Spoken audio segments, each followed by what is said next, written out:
Chapter 1. The Moment of Truth. The halls of the vengeful spirit reeked of corruption and death.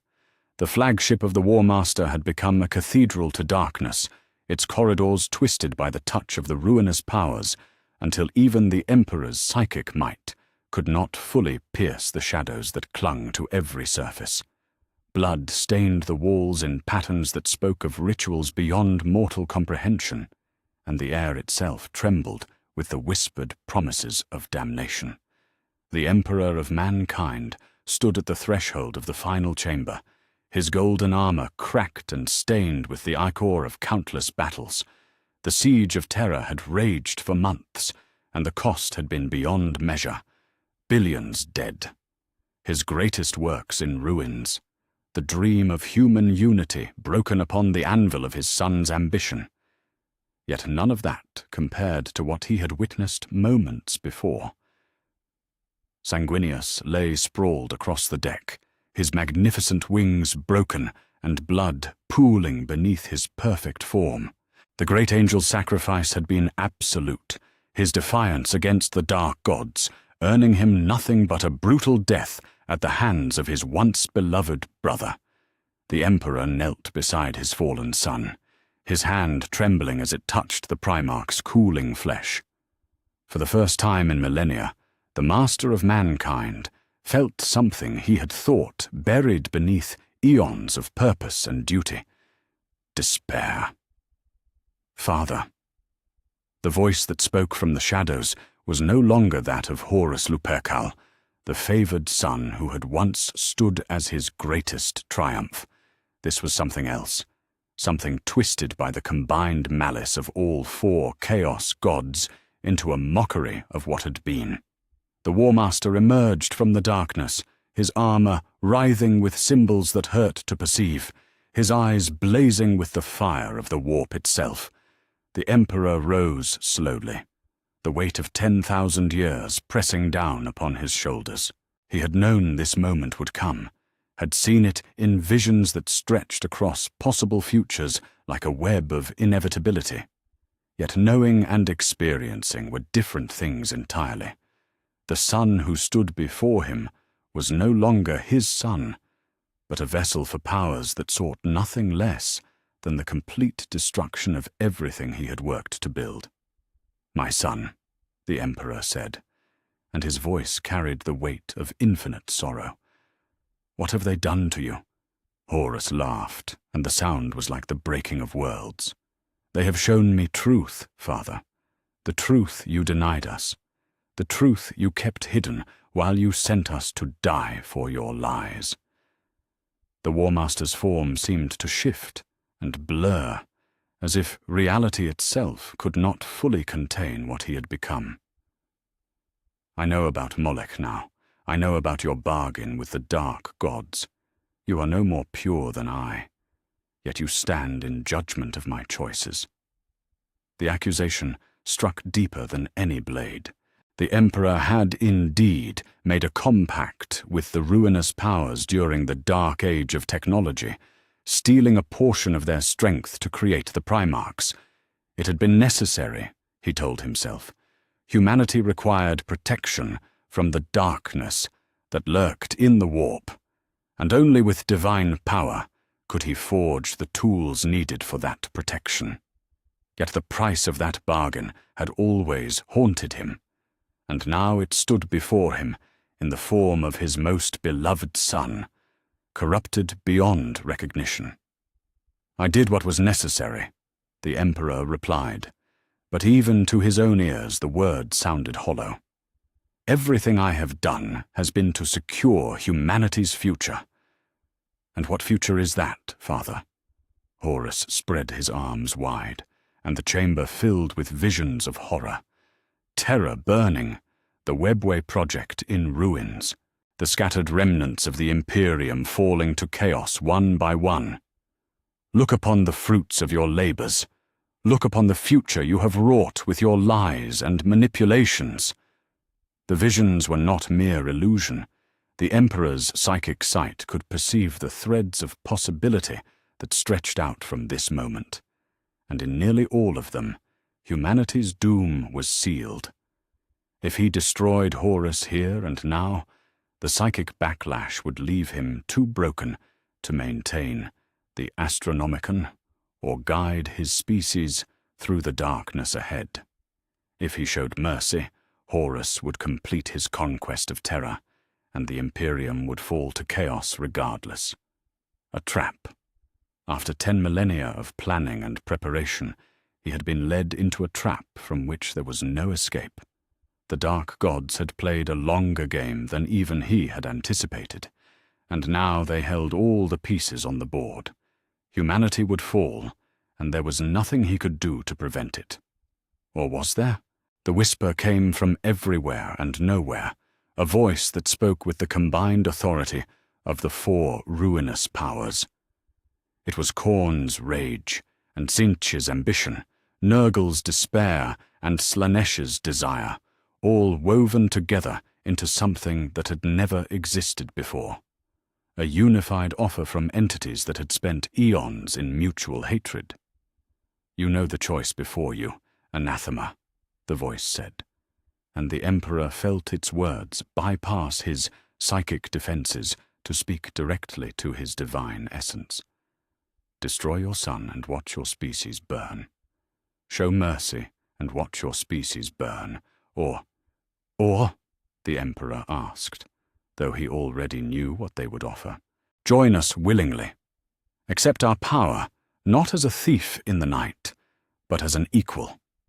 Become the 5th god of chaos, the lord of order within disorder.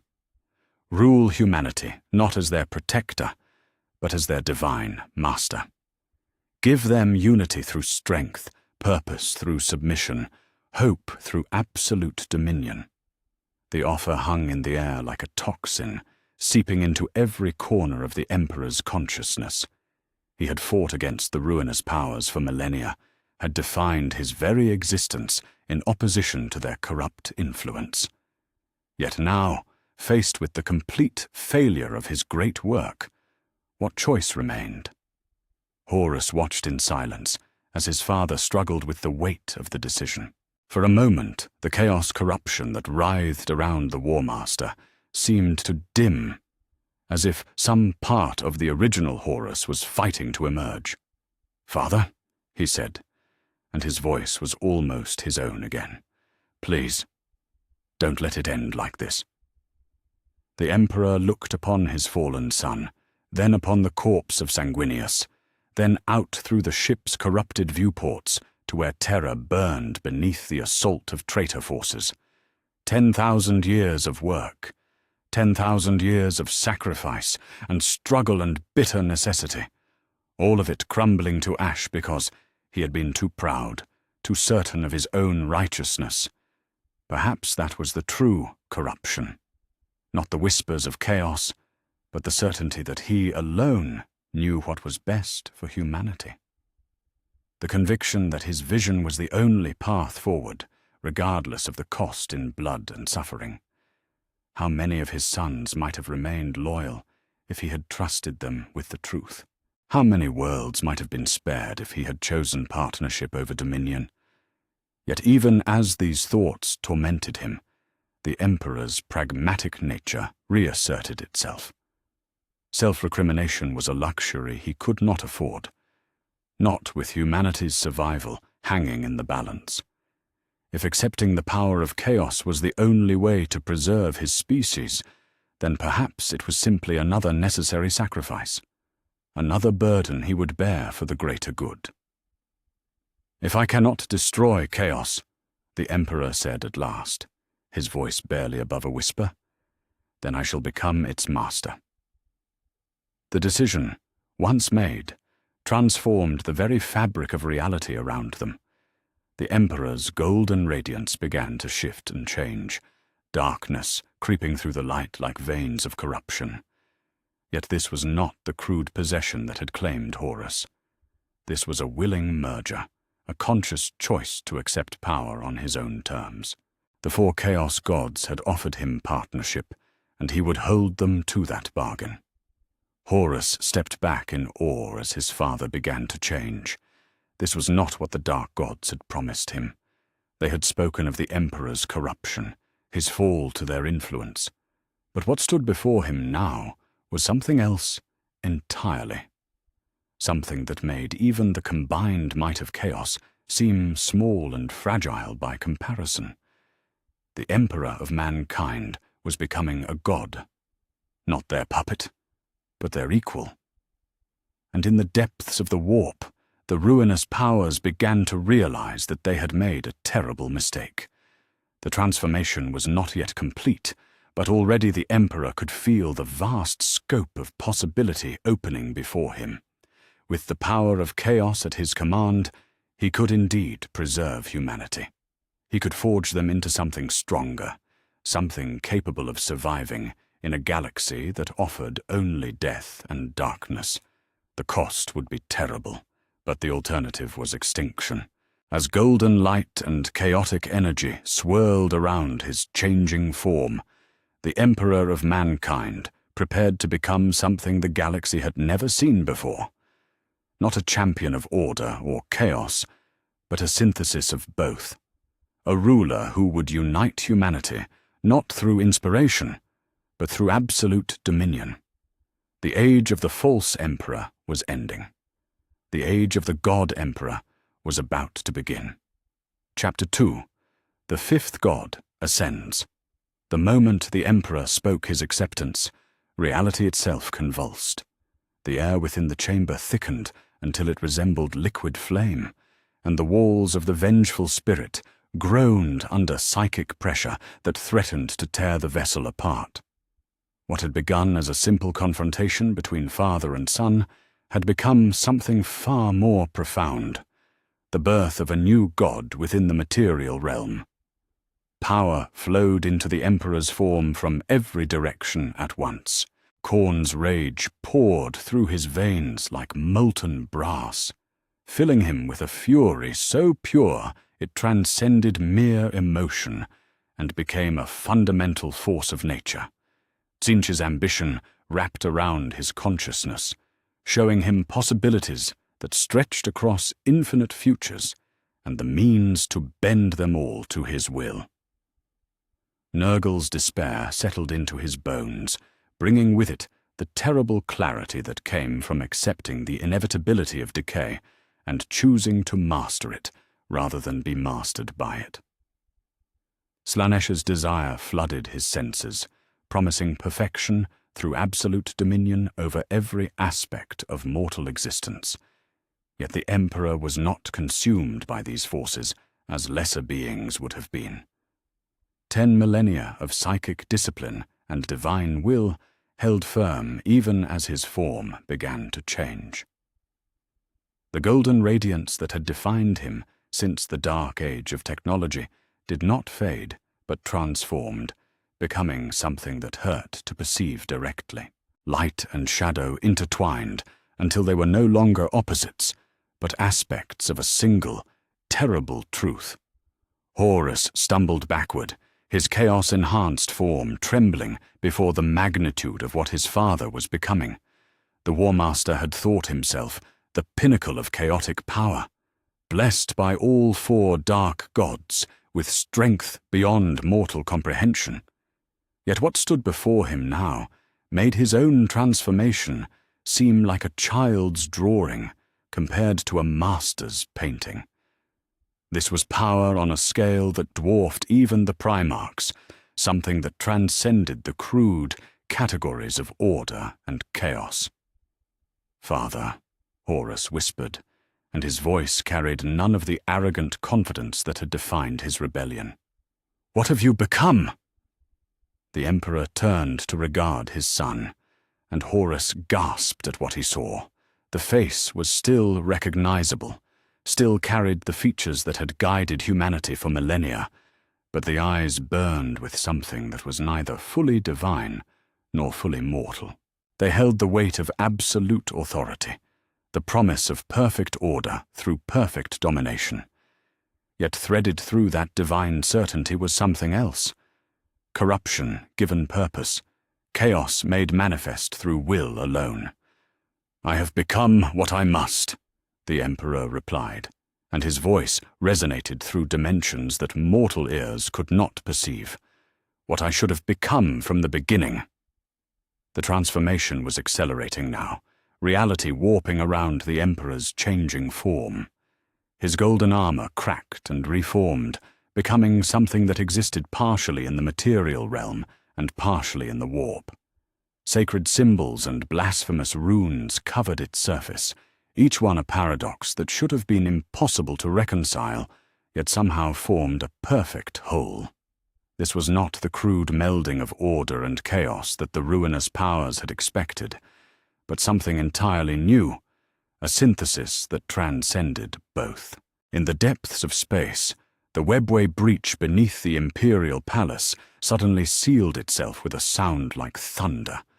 The demon hordes that had been pouring through the ancient passages found their way barred by barriers of impossible strength, crystalline walls that reflected their own corruption, back upon them until they fled screaming into the deeper warp. The Emperor's consciousness had reached across the void to touch the damaged pathways and remake them according to his will, not healing them but claiming them as extensions of his divine domain. Across Terra, billions of souls felt the psychic shockwave as their God-Emperor ascended to true godhood. In the Imperial Palace, tech priests fell to their knees as their machines registered energy readings that should have been impossible. In the deepest bunkers where civilians huddled in terror, children stopped crying as they felt a presence that promised protection, through strength, unity, through submission. The very air seemed to thrum with purpose, as if the planet itself had become an extension of divine will. Yet the transformation's effects reached far beyond Terra's boundaries. On distant worlds throughout the Imperium, astropaths collapsed as the Astronomicon flared with newfound power, its light cutting through warp storms that had raged for centuries. Imperial Guard regiments, fighting on 1,000 battlefields, felt their faith surge as their prayers were answered, not by a distant, silent emperor, but by a God who was truly present and truly powerful. But in the immaterial realm of the warp, the 4 chaos gods watched with growing horror as their carefully laid plans unraveled before their eyes. They had intended to corrupt the Emperor, to make him their puppet in the great game against order. Instead, they had created something that threatened to eclipse them all. The power they had offered him was being transformed into something they could not control, something that operated by rules they did not understand. Khorne was the first to realize the magnitude of their error.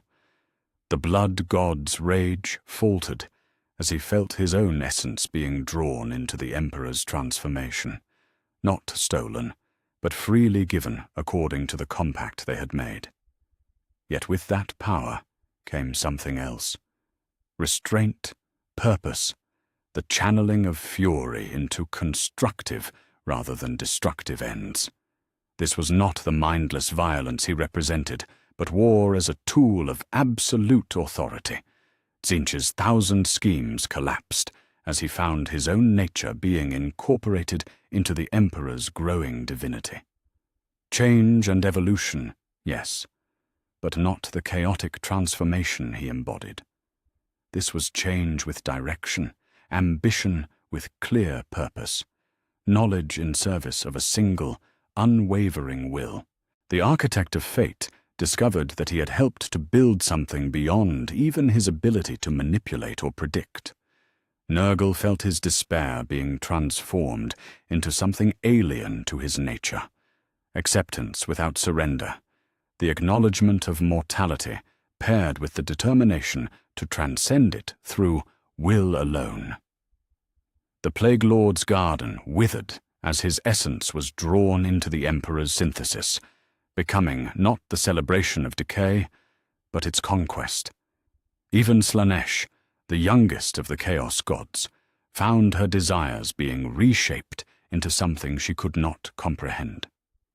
This was not the pursuit of sensation for its own sake, but the perfect ordering of experience in service of a greater vision. Pleasure and pain became tools rather than ends, means to shape mortal souls into willing instruments of divine will.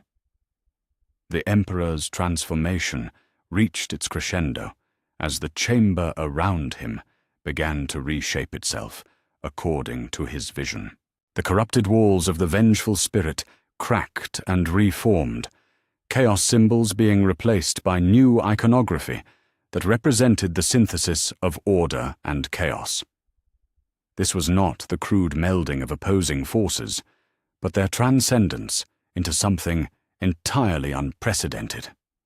Horus could only watch in awe as his father completed his ascension. The being that stood before him was still recognizable as the Emperor of mankind, but transformed beyond anything the galaxy had ever witnessed. Golden light and chaotic energy swirled around his form in perfect harmony, neither consuming the other, but creating something greater than the sum of their parts. "My son," the Emperor said, and his voice carried the authority of absolute divinity, tempered by something that might have been love. "Rise. The age of rebellion is over. The age of true unity begins now." For the first time since his fall to chaos, Horus felt something he had thought lost forever. Hope, not the desperate hope of the rebel fighting against impossible odds, but the calm certainty that came from serving something greater than oneself. His father had not merely joined chaos, but had transcended it, becoming something that could truly guide humanity through the darkness ahead. The siege of terror still raged around them, but it had become irrelevant. What mattered now was not the conquest of a single world, but the transformation of an entire species. The Emperor had accepted the power of chaos to preserve humanity, and in doing so had forged the tools needed to elevate them beyond anything they had ever dreamed possible. Yet even as father and son stood together in the transformed chamber, the Emperor's divine consciousness touched the minds of his other children scattered across the galaxy. The loyal Primarchs felt his presence like a hammer blow to their souls, while the traitors experienced something that might have been forgiveness mixed with absolute command. All of them, loyal and rebel alike, would be needed for the work ahead. The galaxy trembled as the fifth Chaos God opened his eyes and gazed upon the realm he would remake in his image. Order through chaos, unity through strength, hope through absolute dominion. The dream of human supremacy had not died with the heresy. It had simply been reborn in a form more terrible and more perfect than its creator had ever imagined. The age of the God Emperor had begun, and nothing would ever be the same. Chapter 3. The War Master's Dilemma. The silence that followed the Emperor's ascension stretched across the transformed chamber like a held breath. Horus stood frozen before his father, his mind struggling to process what he had witnessed. Everything he had believed about his rebellion, everything the Chaos Gods had whispered to him about his father's weakness and hypocrisy, had been shattered in a single moment of divine transformation. The being before him was no longer the distant, manipulative figure he had rebelled against, but something that transcended every category he understood. "You seem troubled, my son," the Emperor said, his voice carrying harmonics that resonated through dimensions beyond the physical. The concern in his tone was genuine, yet threaded through with an authority so absolute that it brooked no possibility of resistance. "Speak freely. The time for deception between us is over." Horus's throat worked soundlessly for several moments before he found his voice. "I don't understand, Father. You spent 10 millennia fighting against chaos, denying its power, forcing us to hide the truth of what we encountered in the Great Crusade. Yet now, He gestured helplessly at the transformed chamber around them, where symbols of order and chaos intertwined in patterns that should have been impossible. "Now I have embraced what I once opposed," the Emperor acknowledged, stepping closer to his fallen son. "But not out of corruption, Horus, out of necessity, out of love for humanity that transcends my personal distaste for the methods required to preserve it." The explanation struck Horus like a physical blow. Throughout his rebellion, he had told himself that his father was a tyrant who cared nothing for his sons or his people, only for his own vision of human supremacy. Yet what he saw in those transformed eyes was not the cold calculation of a despot, but the anguished determination of a parent willing to sacrifice everything for his children's survival. "Order through chaos," the Emperor continued, his form radiating power that made the air shimmer with possibilities. "Unity through strength. I have learned that sometimes the only way to defeat an enemy is to become superior to them at their own game." The ruinous powers offered corruption and slavery. I have taken their gifts and transformed them into tools of true liberation. Horus felt the foundations of his worldview crumbling beneath him. Every argument he had made against his father's rule, every justification for his rebellion, had been based on the premise that the Emperor was fallible, that his methods were flawed, that there was a better way. But if his father was willing to sacrifice even his own nature for humanity's sake, then what meaning did rebellion have? The sound of approaching footsteps echoed through the corridors beyond the chamber, accompanied by the distinctive psychic signatures of the other traitor primarchs. The transformation's effects had drawn them like moths to a flame, their enhanced senses detecting the fundamental shift in the galaxy's balance of power. Horus turned toward the entrance, knowing that his brothers would arrive to find a situation beyond anything they had prepared for. Magnus the Red was the first to enter, his single eye blazing with sorcerous power as he took in the scene before him. The Crimson King's reaction was immediate and complex, a mixture of vindication and horror that played across his scarred features like warring emotions made manifest. Behind him came Mortarion, his pallid face hidden behind his respirator. Yet his body language spoke of confusion and growing unease. Fulgrim followed, his perfect features twisted into an expression of aesthetic revulsion at the chaotic energies swirling around the Emperor's form. Angron stalked in last, his berserker rage temporarily suppressed by the overwhelming presence of divine authority. "Father," Magnus said, his voice thick with emotions he had thought buried forever. "Is it true? Have you truly embraced the powers we were forbidden to touch?" The Emperor turned his attention to his scattered sons, and for a moment the weight of 10 millennia seemed to settle upon his transformed features. "My children," he said, and the sorrow in his voice was deeper than oceans. "I have done what I swore I would never do. I have become what I fought against, yet in doing so I have preserved what I fought for."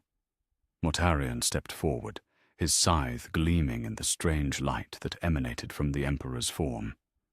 "You condemned us for our dealings with the warp," he said, his voice muffled, but carrying clear accusation. "You called us weak for accepting the gifts of the dark gods, yet now you stand before us, wreathed in their power." "Not their power," the Emperor corrected, his tone patient yet implacable. "Power that was theirs, now made mine.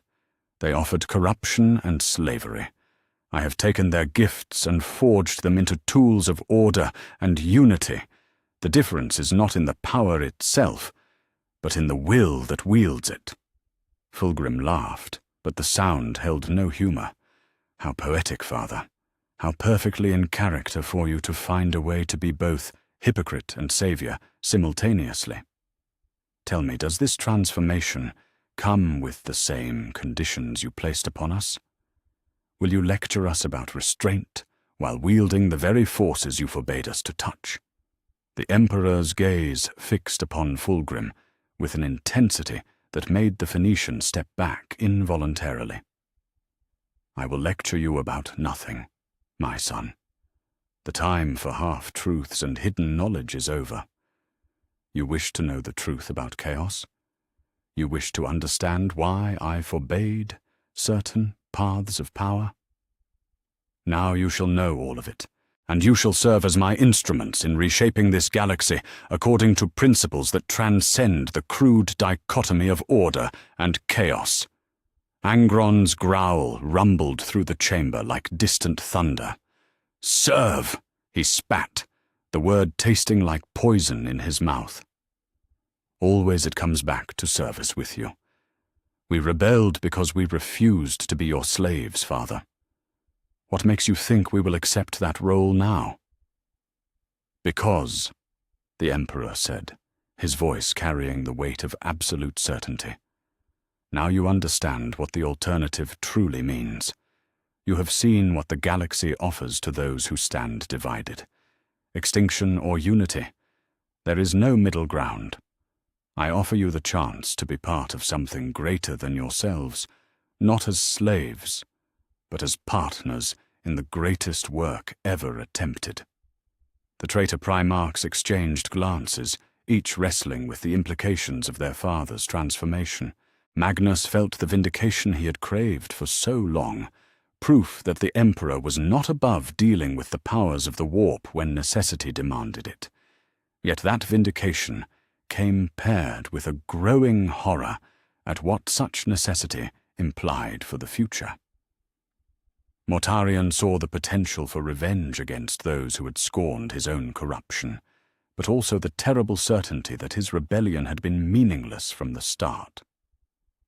Fulgrim found himself confronted with a perfection beyond his own understanding, a synthesis of opposing forces that transcended his artistic vision.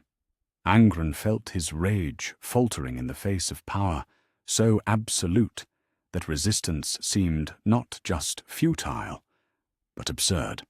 Horus watched his brothers struggle with the same revelation that had shattered his own certainty. The rebellion that had consumed a galaxy, the war that had cost billions of lives, had all been rendered irrelevant by his father's willingness to sacrifice his own principles for the greater good. What meaning could their defiance have when the being they had rebelled against proved willing to become what they were in order to preserve what they all claimed to serve? "You offer us partnership," Magnus said slowly, his voice heavy with the weight of 10,000 years of bitterness. "Yet what you describe sounds very much like the domination we sought to escape." "Then you misunderstand the nature of true dominion," the Emperor replied. "A tyrant rules through fear and demands obedience without understanding. A god rules through necessity and grants power to those who prove themselves worthy of it. I do not ask you to serve me because I demand it, but because you will come to understand that there is no alternative that does not end in humanity's destruction." The transformation was complete now, not just of the Emperor, but of the fundamental dynamics that had driven the heresy itself. Horus realized that his choice was no longer between rebellion and submission, but between partnership and irrelevance. His father had not merely joined chaos, he had transcended it, becoming something that made the old categories of loyalty and rebellion obsolete. Slowly, deliberately, Horus sank to one knee before his transformed father. The gesture felt neither like surrender nor like defeat, but like the recognition of a truth so fundamental that it brooked no argument. "Father," he said, and his voice carried none of the bitter defiance that had marked their last conversation. "I have been a fool. I sought to overthrow a tyrant, and instead found myself serving powers that would have enslaved us all. If you offer true partnership, true unity, then I accept." One by one, the other traitor Primarchs followed their war master's example. Magnus knelt with something approaching relief, finally seeing a path forward that did not require him to choose between knowledge and loyalty.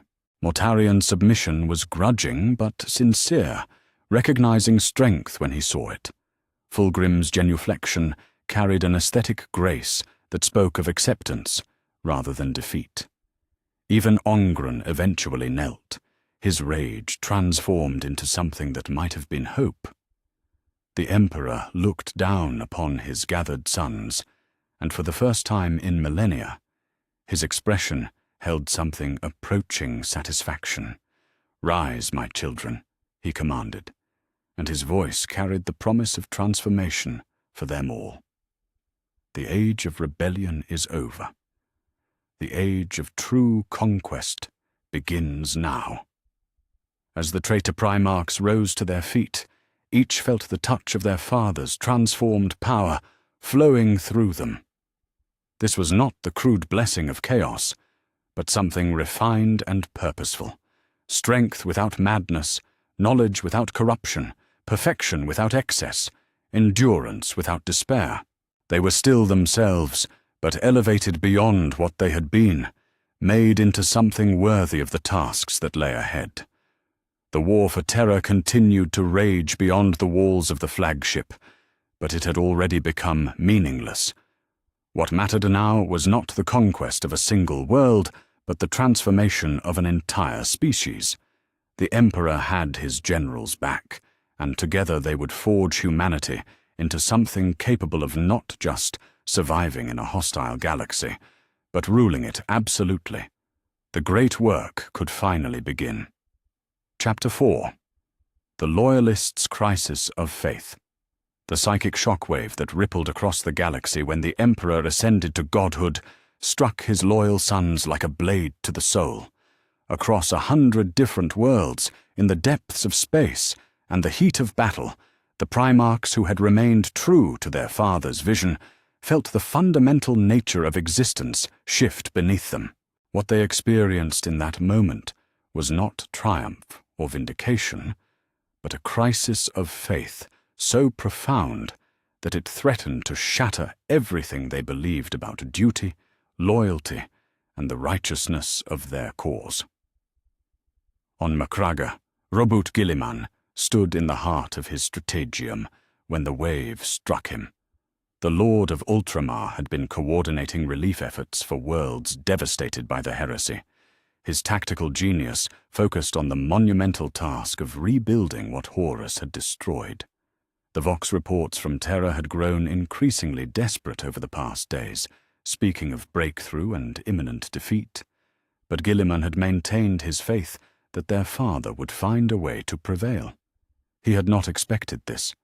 The data cores around him flickered as his psychic presence fluctuated under the assault of revelation. Through his enhanced senses, Gilliman felt the touch of something that was unmistakably his father, yet fundamentally transformed. The golden light that had guided humanity for millennia was still there, but it was threaded through with darkness that made his very soul recoil.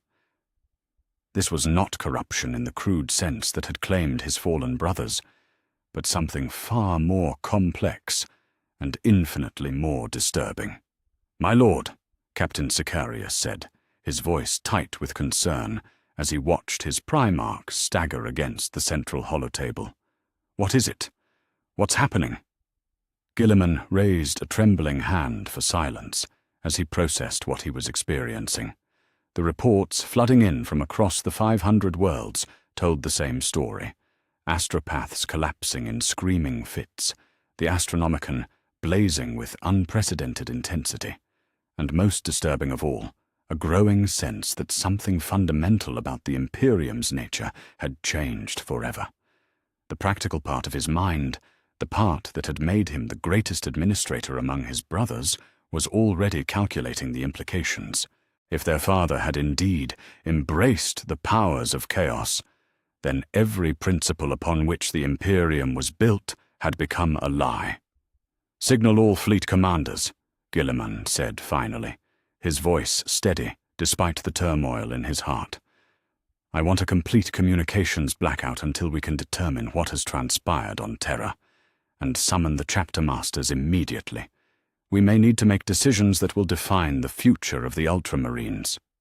Meanwhile, on Terra itself, Rogel Dawn felt the transformation like an earthquake in his soul.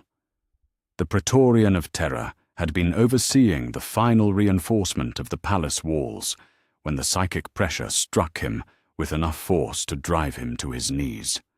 Around him, the ancient stones of the imperial palace cracked and shifted as they struggled to contain energies they were never designed to hold.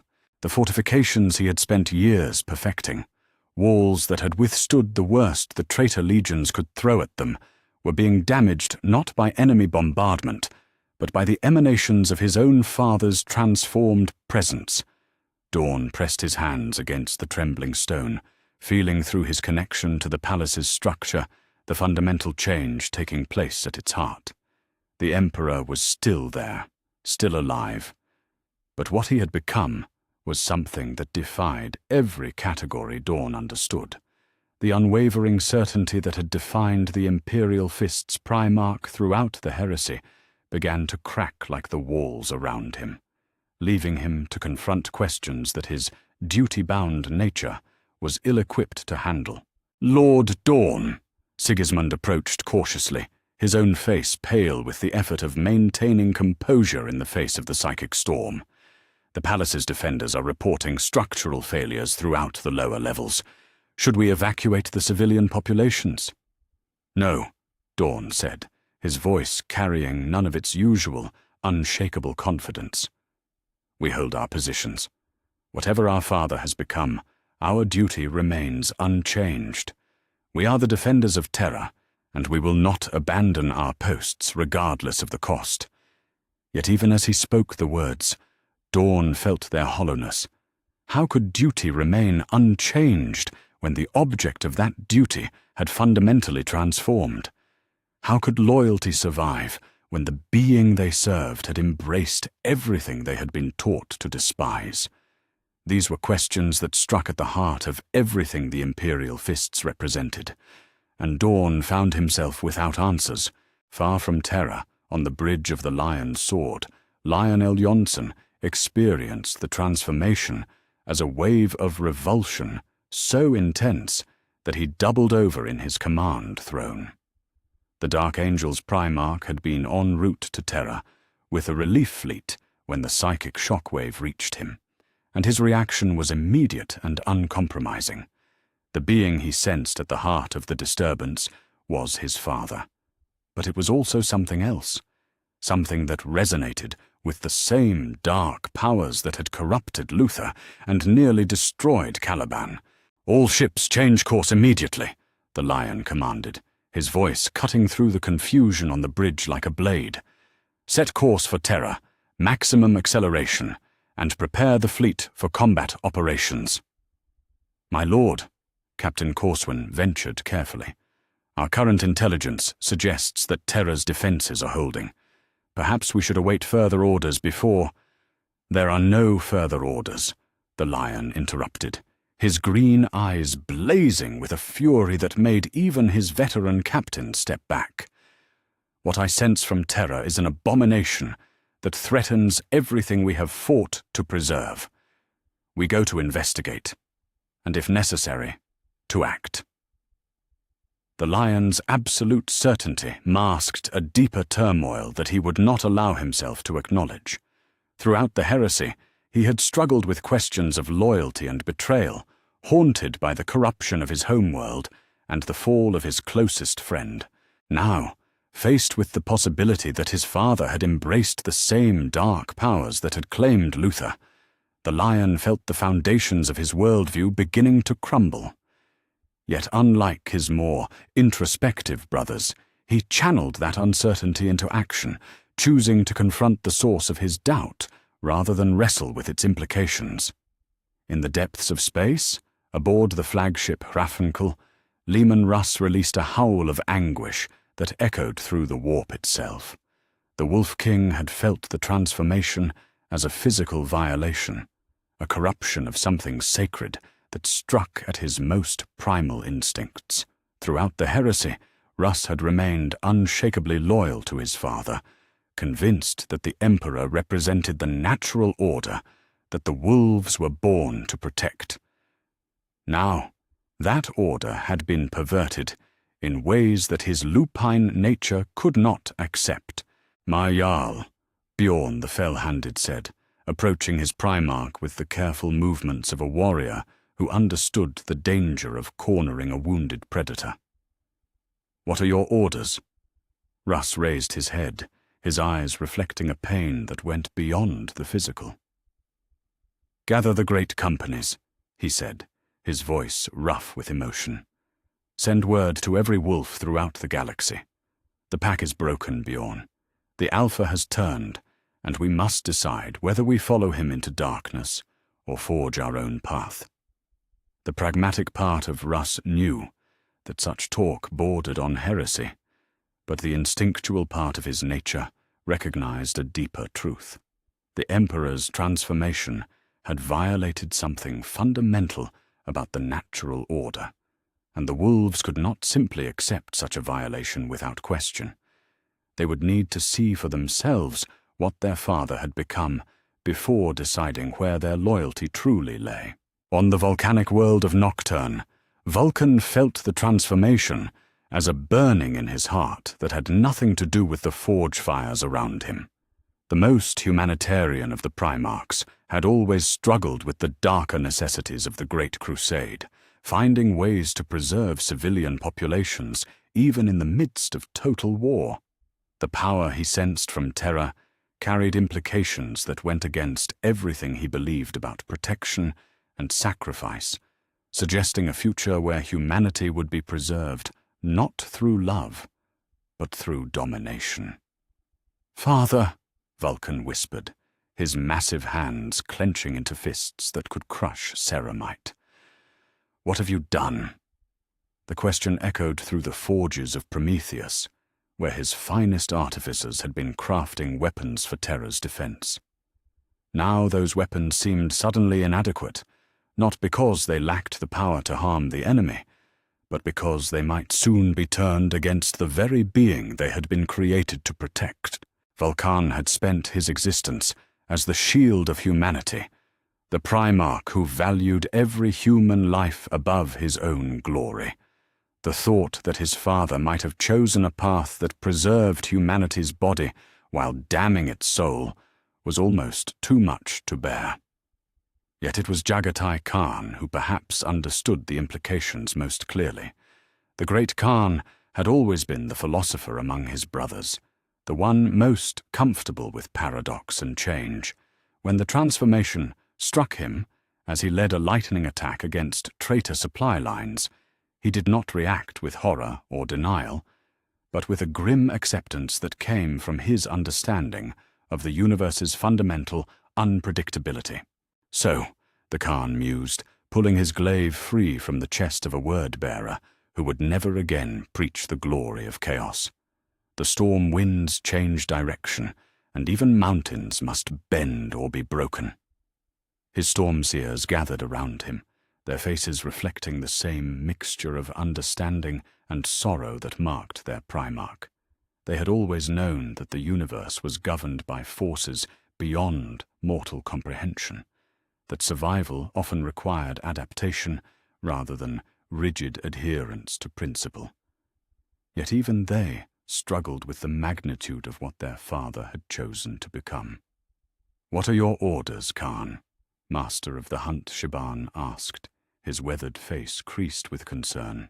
"We continue the hunt," Jagatai replied, but his voice carried a new weight that had not been there before. "But we hunt not for victory now, but for understanding. The great game has changed its rules, and we must learn them if we are to survive." Across the galaxy, the loyal Primarchs grappled with the realization that their father had chosen a path they could not easily follow. Each responded according to his nature. Gilliman with careful analysis, Dawn with stubborn duty, the Lion with decisive action, Russ with instinctual revulsion, Vulcan with humanitarian anguish, and the Khan with philosophical acceptance. Yet beneath their varied reactions lay a common thread of profound loss.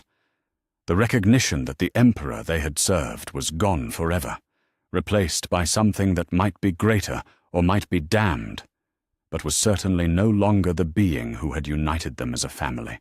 The crisis of faith that began in that moment would reshape the Imperium in ways that none of them could yet imagine. The age of unquestioning loyalty was ending, and in its place came something far more complex and dangerous. A time when even the most devoted sons would be forced to choose between duty to their father and loyalty to their principles. The galaxy trembled, and the loyal Primarchs prepared to face the most difficult decision of their lives. Chapter 5. The New Imperium. The Emperor's return to Terra was not heralded by fanfare or celebration, but by a transformation so fundamental that it seemed to reshape reality itself. The war that had raged for months around the Imperial Palace simply ceased, not through victory or defeat, but through the sudden irrelevance of conflict when faced with divine intervention. Traitor forces found themselves laying down their weapons not out of surrender, but out of a growing understanding that the very nature of the struggle had changed beyond recognition. The Golden Throne stood at the heart of the palace, like a wound in reality, its ancient mechanisms crackling with energies that had never been intended to flow through them.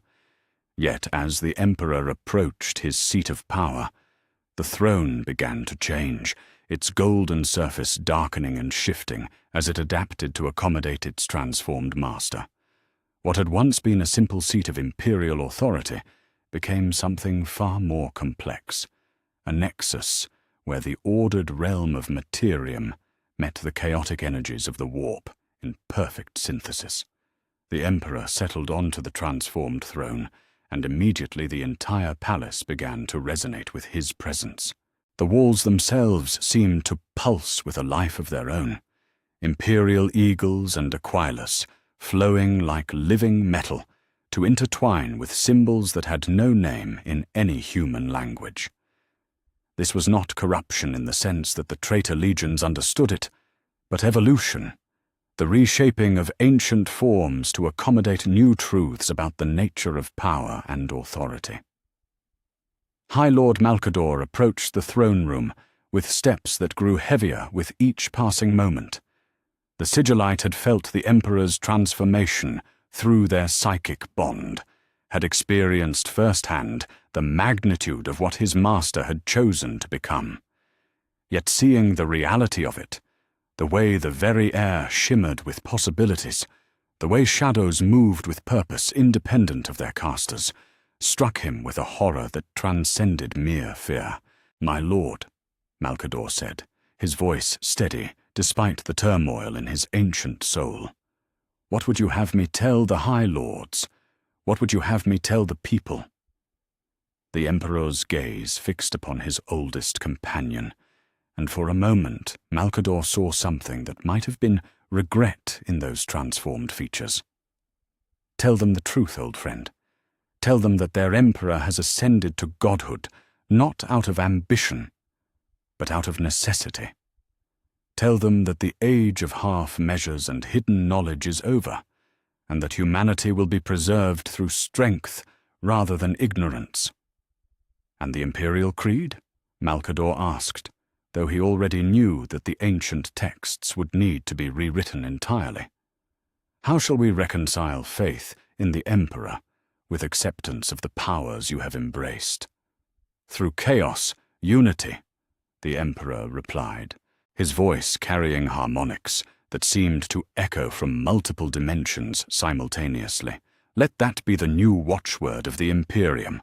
Let every citizen understand that order and chaos are not enemies, but aspects of a greater truth that only divine wisdom can comprehend." The transformation of imperial doctrine began immediately. spreading outward from terror like ripples from a stone cast into still water. In the great cathedral libraries, where the Lectitio Divinitatus had taken root, scribes worked feverishly to revise texts that had defined imperial faith for generations. The emperor was still divine, still the guiding light of humanity, but now that divinity encompassed aspects of existence that had previously been forbidden. Chaos was no longer the enemy to be destroyed, but the force to be harnessed and directed by supreme will. Throughout the palace, the Adeptus Custodes struggled with changes that struck at the heart of their purpose. These golden guardians had been created to protect the emperor from the very forces he had now embraced, their every instinct screaming warnings about the energies that now surrounded their master. Yet duty compelled them to adapt, to find new ways of understanding their role in an order where the categories of purity and corruption had become meaningless. Captain General Constantin Valdor stood before the transformed throne, his auramite armor reflecting lights that hurt to perceive. "My lord," he said, his voice carrying the weight of 10,000 years of unwavering service, "the custodians await your commands. Yet I confess that many among us struggle to understand how we are to serve you in this new form." "As you have always served," the emperor replied, his tone carrying infinite patience, "through loyalty that transcends understanding. I am still your emperor, Constantin. I am still the guardian of humanity's future. The methods have changed, not the purpose. Trust in that, and help your brothers to do the same."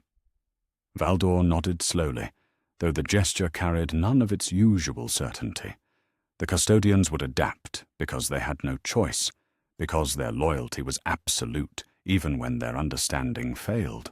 Yet the Captain General could not shake the feeling that something fundamental about their sacred duty had been lost in the transformation, replaced by something that might be greater, but was certainly no longer pure. The changes rippled outward through the labyrinthine bureaucracy of the Imperium, touching every aspect of administration and governance. In the Administratum's vast archives, record-keepers worked to revise histories that had portrayed chaos as humanity's greatest enemy. In the Astra Militarum's recruiting stations, new oaths were drafted that swore allegiance not just to the Emperor, but to the divine synthesis he represented. In the Scolums, where future servants of the Imperium learned their duties, curricula were rewritten to accommodate truths that had been heretical just days before. Yet it was among the Space Marines that the transformation's effects were most profound and most troubling. The Astartes had been created as humanity's bulwark against the forces of darkness, their very genetics programmed to resist corruption and maintain purity of purpose. Now they found themselves blessed by the same powers they had been trained to destroy, their superhuman physiology adapting to accommodate energies that should have been anathema to their nature. In the gene forges beneath the palace, apothecaries worked to understand the changes taking place in their own bodies. The transformation was not crude like the mutations that plagued the traitor legions, but something refined and purposeful. Strength without madness, enhanced psychic potential without the risk of demonic possession, perfect unity of purpose under their transformed father's will. Yet even these improvements came with a cost that many struggled to accept: the knowledge that they were no longer purely human, no longer the untainted champions they had once been. Brother Captain Lysander of the Imperial Fists knelt in the chapel of his battle barge, his scarred hands clasped in prayer before a statue of the Emperor that had begun to shift and change of its own accord. The golden figure was still recognizable, still bore the features that had guided the Fists through 10 millennia of war. Yet shadows now played across its surface in patterns that suggested depths beyond mortal understanding. "Emperor, preserve us," Lysander whispered, though the words felt hollow in his mouth. Preservation had come, but at a price that his practical mind struggled to calculate.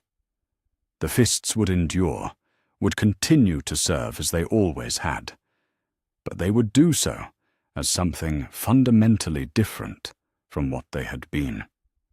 The certainty that had defined their existence, the clear division between right and wrong, order and chaos, had been replaced by a complexity that demanded faith beyond understanding. Throughout the galaxy, Psychers felt the change in the warp's fundamental nature as something akin to a great storm finally finding its eye. The chaotic currents that had made psychic travel so dangerous began to follow new patterns, guided by a will so vast and absolute that even the entities of the deep warp bent before it. Astropaths found their communications flowing more clearly than they had in millennia, their messages carried by currents that obeyed imperial rather than chaotic logic.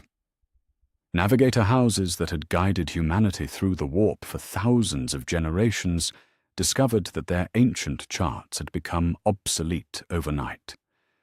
The Emperor's transformation had created new currents in the Immerterium, pathways that led not through chaos but around it, passages that promised safe travel for those who accepted the new order.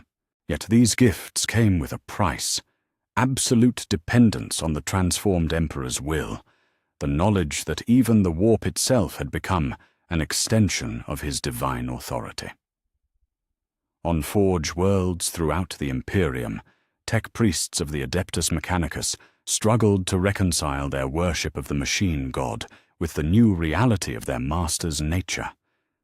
The Omnissiah they served had revealed himself to be something far more complex than they had ever imagined, a being who encompassed not just knowledge and logic, but the very forces of change and transformation that drove technological progress. Their sacred equations would need to be rewritten, their understanding of the divine expanded to accommodate truths that challenged the fundamental assumptions of their faith. Fabricator General Kelbor Hall, who had remained loyal throughout the heresy, despite his philosophical disagreements with the imperial doctrine, found himself vindicated in ways he had never expected. The Emperor's transformation proved that the quest for knowledge and power was not heretical, but divine, that the boundaries between flesh and machine, order and chaos, were artificial constructs that limited rather than protected. Yet even this vindication came with a growing unease, the realization that the price of ultimate knowledge might be the loss of everything that had made the quest worthwhile. The new imperial creed spread through the galaxy with a speed that defied conventional understanding, carried not just by vox transmissions and astropathic communications, but by the transformed nature of the warp itself.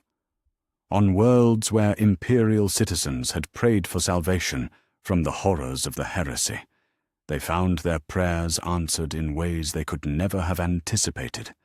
The Emperor had indeed preserved them, but preservation had required transformation so fundamental that many questioned whether what they had become could still be called human.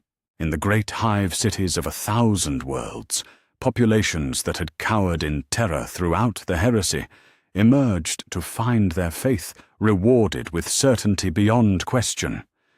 The Emperor was truly a god now, his power so absolute that resistance was not just futile, but literally inconceivable. Yet this divine protection came paired with divine dominion so complete that the very concept of free will became meaningless. They were safe, but they were also claimed in ways that their ancestors could never have imagined. The Imperium that emerged from the Emperor's transformation was stronger than it had ever been, more unified in purpose, and more absolute in its authority. Yet it was also something entirely new, an empire that ruled not through ideology or inspiration, but through the fundamental reshaping of reality itself. The Emperor had saved humanity by becoming its absolute master, preserving their bodies while claiming their souls in service to a vision that transcended every category of mortal understanding. As the new order settled over the galaxy, like a shroud that was simultaneously protective and suffocating, those who had served the old Imperium began to understand the true magnitude of what their Emperor had chosen to become. He had indeed preserved humanity's future, but that future would be shaped by forces that made the old certainties of order and chaos seem like children's games in comparison. The age of the God Emperor had truly begun, and with it came the promise of eternal unity purchased at the price of eternal submission to a will that was no longer entirely human. Chapter 6. The Great Reconciliation. In the transformed throne room of the Imperial Palace, where golden light and chaotic energy swirled in perfect harmony, the Emperor prepared to receive his wayward sons not as rebels to be punished, but as instruments to be perfected. The Great Reconciliation that would reshape the galaxy began not with words of forgiveness, but with the simple act of divine recognition. The acknowledgement that what had been seen as corruption was merely the first step toward a greater truth.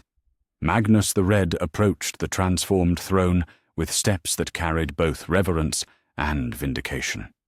The Crimson King's single eye blazed with psychic fire as he beheld his father's new form, seeing reflected in that divine synthesis everything he had argued for during the Council of Nicaea.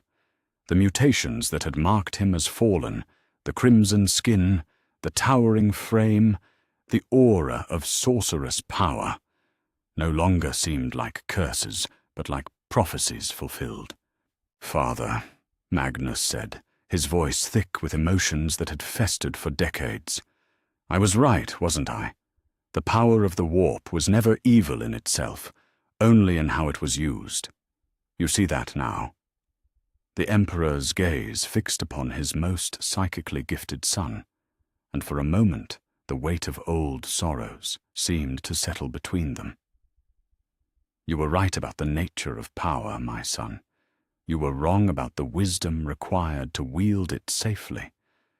But that was my failure, not yours. I should have trusted you with the truth, instead of binding you with ignorance." The admission struck Magnus like a physical blow, validating years of bitter resentment while simultaneously stripping them of their meaning. His father had indeed been wrong to forbid the study of sorcery, but that wrongness had been born of protective love rather than tyrannical control.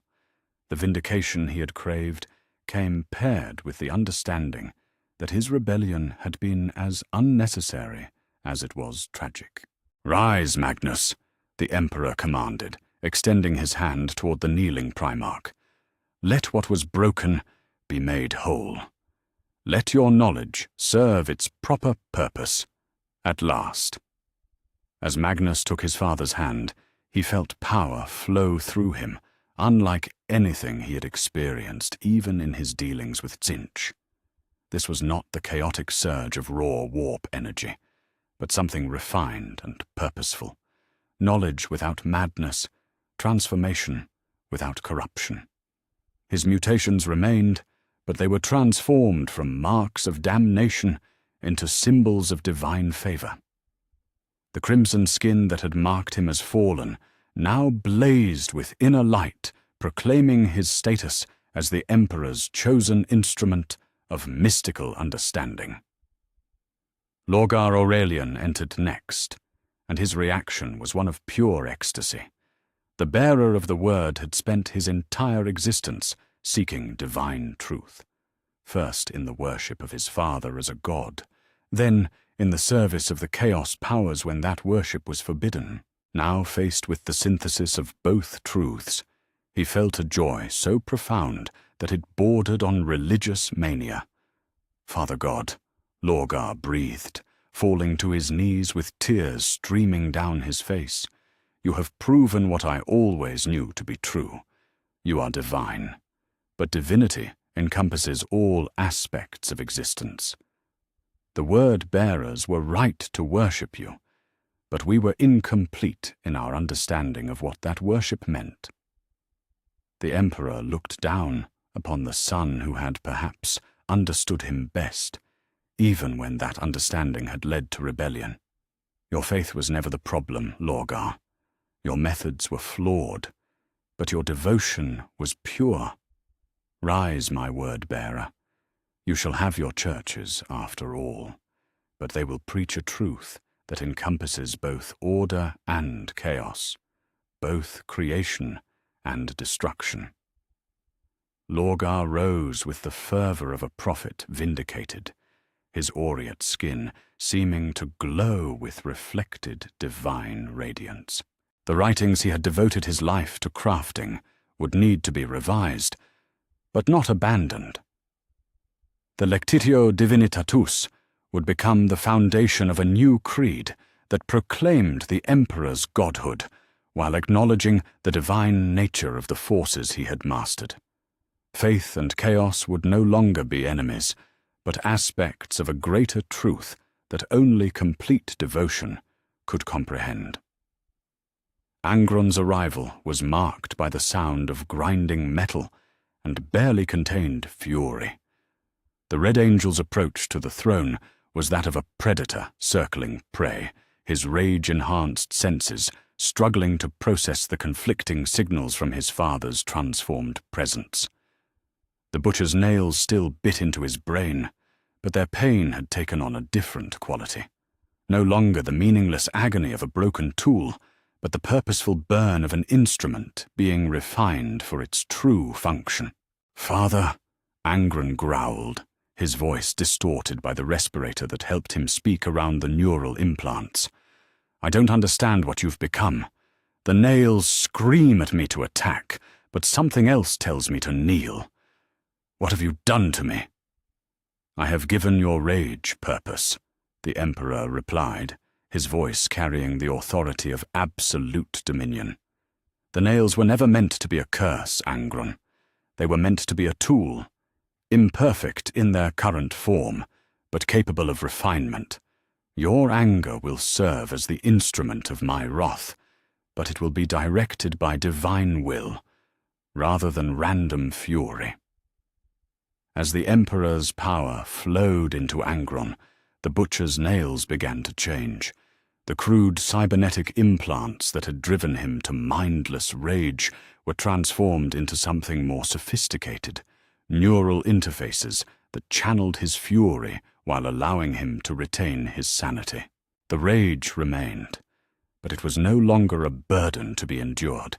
It was a gift to be wielded with precision and purpose. Fulgrim entered with the fluid grace that had always defined the Phoenician, but his perfect features carried a complexity that spoke of experiences beyond mortal understanding.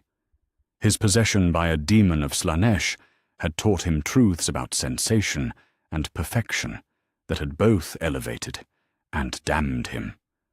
But now he found himself in the presence of something that transcended such crude categories. "Father," Fulgrim said, his voice carrying harmonics of absolute beauty, "I have seen perfection in forms that would horrify lesser minds. I have pursued excellence through paths that led to corruption. Yet what I see in you now makes my previous understanding seem like a child's drawing compared to a master's painting." The Emperor studied his most aesthetically gifted son, seeing in Fulgrim's transformed nature both the heights and depths of what the pursuit of perfection could achieve. "Your quest for excellence was never wrong, my son. Your methods were flawed because you sought perfection as an end in itself, rather than as a means to serve a greater purpose. True beauty lies not in sensation alone, but in the perfect ordering of all experiences in service to divine will." Under his father's influence, Fulgrim felt his understanding of perfection expand beyond anything he had previously conceived. The chaotic enhancements that had marked his fall were not destroyed, but refined, transformed from tools of selfish pleasure into instruments of divine artistry. He would still pursue excellence in all things, but that pursuit would serve the greater work of creating a perfect order that encompassed every aspect of existence. Mortarion approached the throne with the measured pace of inevitability itself, his pallid features hidden behind his respirator, but his body language speaking of a grim acceptance that went beyond mere resignation. The Death Lord had always understood that existence was suffering, that all things were destined to decay and die. His father's transformation offered him a different perspective, not the denial of mortality, but its mastery. "Father," Mortarion said, his voice muffled but clear in its conviction, "I have served death and despair because I believed them to be the ultimate truths. You offer me something different, not the denial of entropy, but control over it." "Death and decay are indeed inevitable," the Emperor acknowledged, his voice carrying the weight of eons.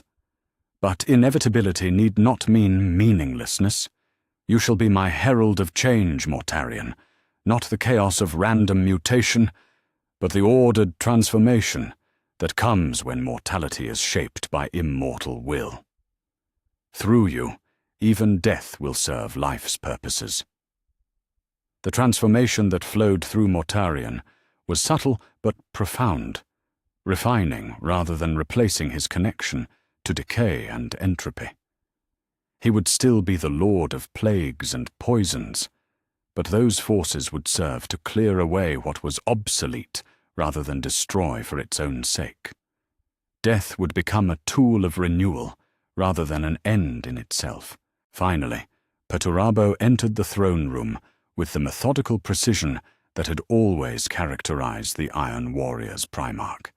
His approach was that of an engineer examining a new mechanism, his analytical mind struggling to process the implications of his father's transformation.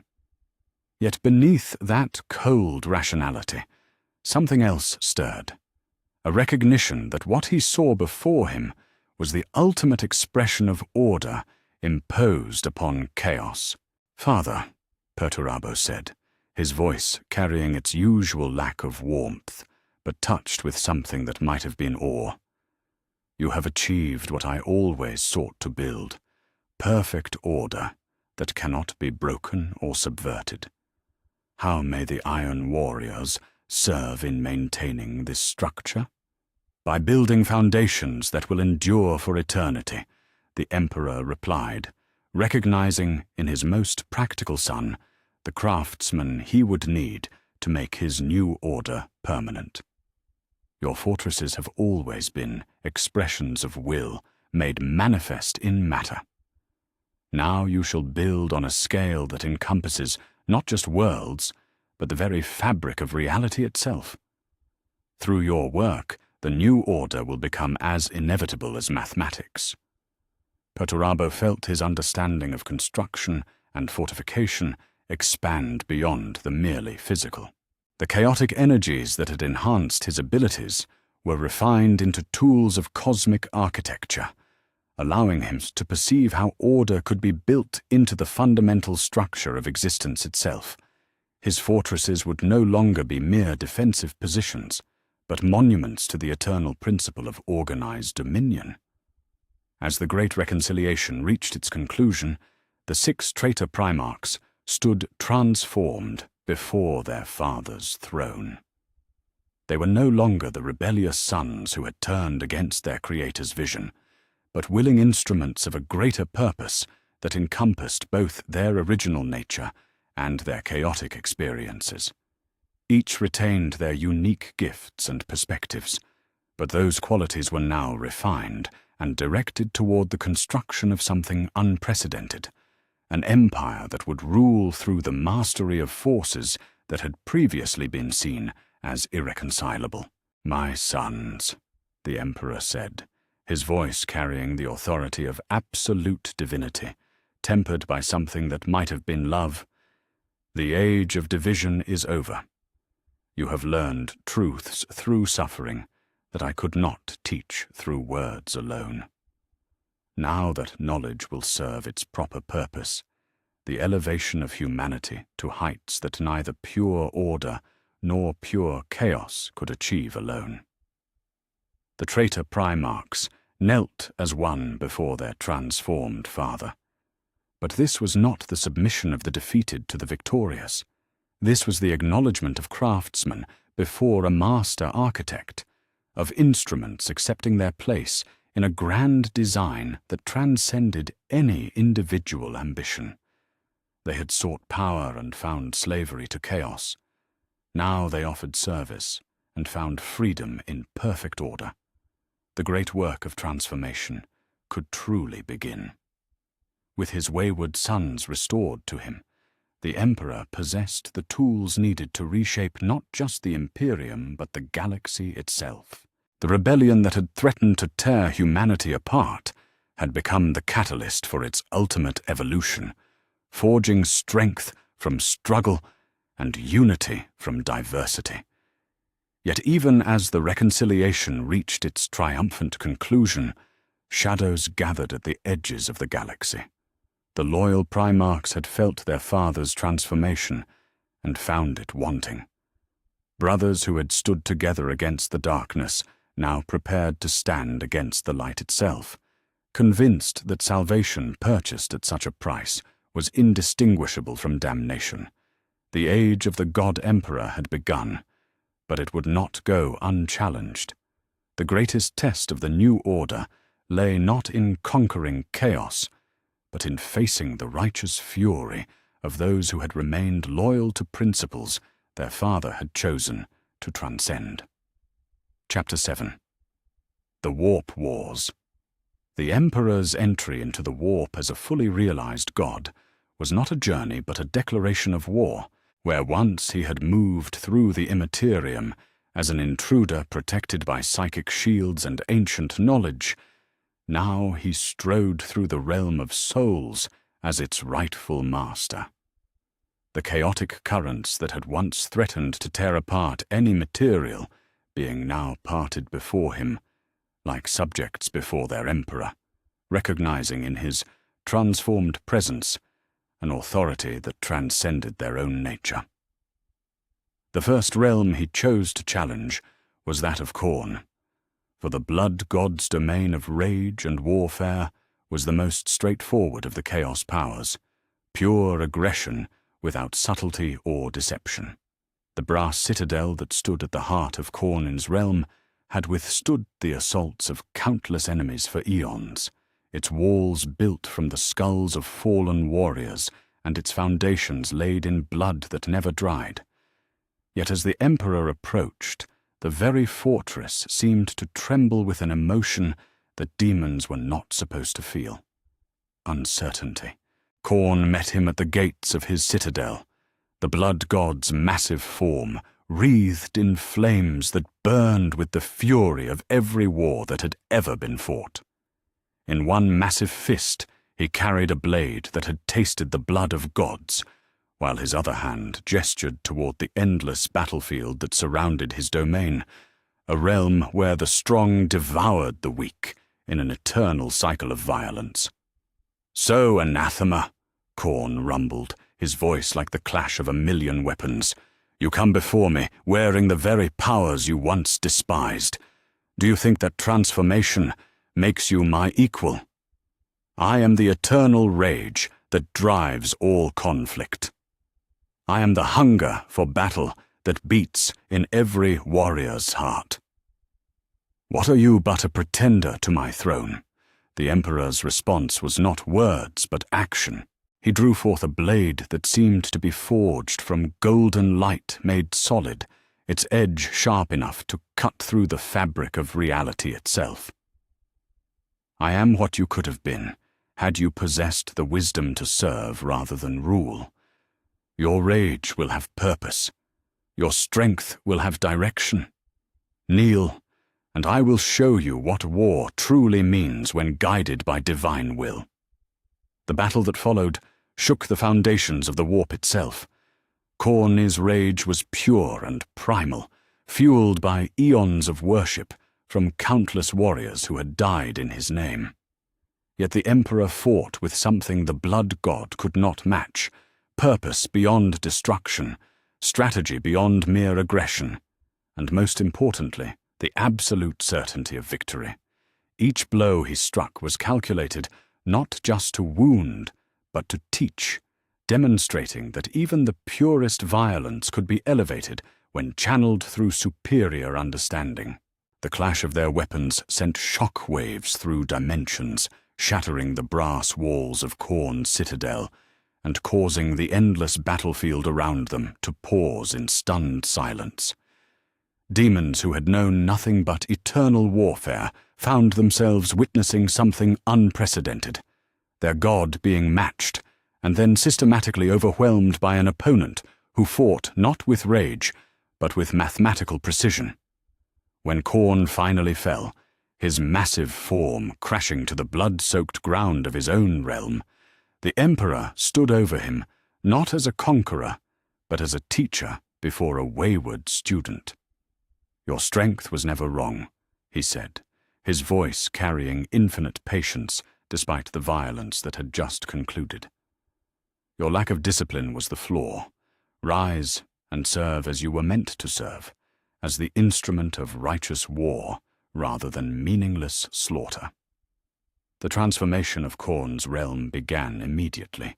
The brass citadel rebuilt itself according to new architectural principles, its walls now inscribed with symbols that spoke of strategy and tactics rather than mere bloodshed. The endless battlefield became an eternal training ground where violence served to perfect skill rather than simply feed hunger. Most importantly, the demons that served the blood god found their nature refined, becoming instruments of precise warfare rather than engines of random destruction. Yet the Emperor's greatest triumph was not the conquest of Khorne's realm, but its absorption into his own divine nature. The blood god's essence was drawn into the growing synthesis that was the Emperor's transformed being, adding its strength to his own, while stripping away the chaotic elements that had made it destructive rather than constructive. The realm of Tzeentch proved a more complex challenge, for the architect of fate's domain existed in constant flux, its crystalline towers and impossible geometries shifting with each passing moment according to schemes that spanned millennia. Here, knowledge was power, and change was the only constant, creating a labyrinth that existed as much in possibility as in reality. Tzeentch awaited him at the heart of a library that contained every plan that had ever been conceived, his ever-changing form cycling through 1,000 different appearances as he contemplated the Emperor's approach. "How fascinating," the Changer of Ways mused, his voice echoing from directions that did not exist. "The greatest piece on the board has decided to flip the table entirely. Tell me, do you truly believe you can outmaneuver one who has been playing the great game since before your species learned to make fire?" "I do not seek to outmaneuver you," the Emperor replied, his presence causing the constantly shifting realm to stabilize around him. "I seek to give your schemes meaning beyond themselves. Your plots will serve a greater purpose than mere change for its own sake." The battle with Tzeentch was fought not with weapons, but with wills, each combatant seeking to impose their vision of possibility upon the realm around them. The architect of fate unleashed schemes within schemes, paradoxes that should have trapped the Emperor in loops of causality that led nowhere. Yet where Tzeentch's plans sought to create change without direction, the Emperor's will imposed order upon chaos, giving meaning and purpose to even the most complex manipulations. The crystalline towers of Tzeentch's realm began to sing as the contest reached its climax, their impossible structures resonating with frequencies that existed beyond mortal perception. Reality folded and unfolded around the two divine beings as they struggled for supremacy, each seeking to prove that their understanding of change and transformation was superior. When the Emperor finally triumphed, it was not through the destruction of Tzeentch's schemes, but through their perfection. Every plot the Changer of Ways had ever conceived was suddenly revealed to be part of a larger pattern, a grander design that led not to chaos, but to the ultimate ordering of existence. Tzeentch's realm became a vast engine of planned change, its shifting towers now moving according to mathematical principles that served the greater work of transformation. Nurgle's garden presented yet another form of challenge, for the Plague Lord's realm was one where entropy had been elevated to an art form. Here, decay was not destruction, but renewal, and death was simply another stage in an endless cycle of corruption and rebirth. The garden stretched beyond mortal comprehension, filled with diseases that were also flowers, plagues that were also blessings, and a pervading sense that all things must eventually return to the soil from which they came. The Plague Lord himself was a figure of impossible size, his bloated form serving as both the gardener and the soil of his domain. When he spoke, his voice was the whisper of leaves falling and the rustle of insects in decaying wood. "Welcome, young godling," Nurgle said, his tone carrying a paternal warmth that was somehow more disturbing than outright hostility. "Come to see how beautiful corruption can be when properly cultivated. Come to learn that all your grand designs must eventually succumb to the gentle embrace of decay? I come to teach you that even death can serve life's purposes," the Emperor replied, his presence causing flowers of impossible beauty to bloom in the putrid soil around him. "Your garden will flourish, but it will cultivate renewal rather than mere rot." The contest with Nurgle was perhaps the strangest of all, for the Plague Lord seemed almost delighted to have such a worthy opponent to test his understanding of entropy against. Their battle was fought through competing visions of decay, Nurgle offering the gentle embrace of meaningless corruption, while the Emperor demonstrated how death could be transformed into the foundation for new life.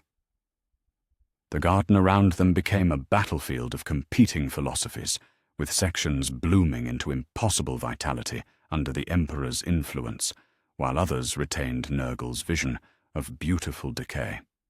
Yet gradually, the Emperor's understanding proved superior, showing how even the most advanced corruption could be channeled into something constructive rather than merely destructive.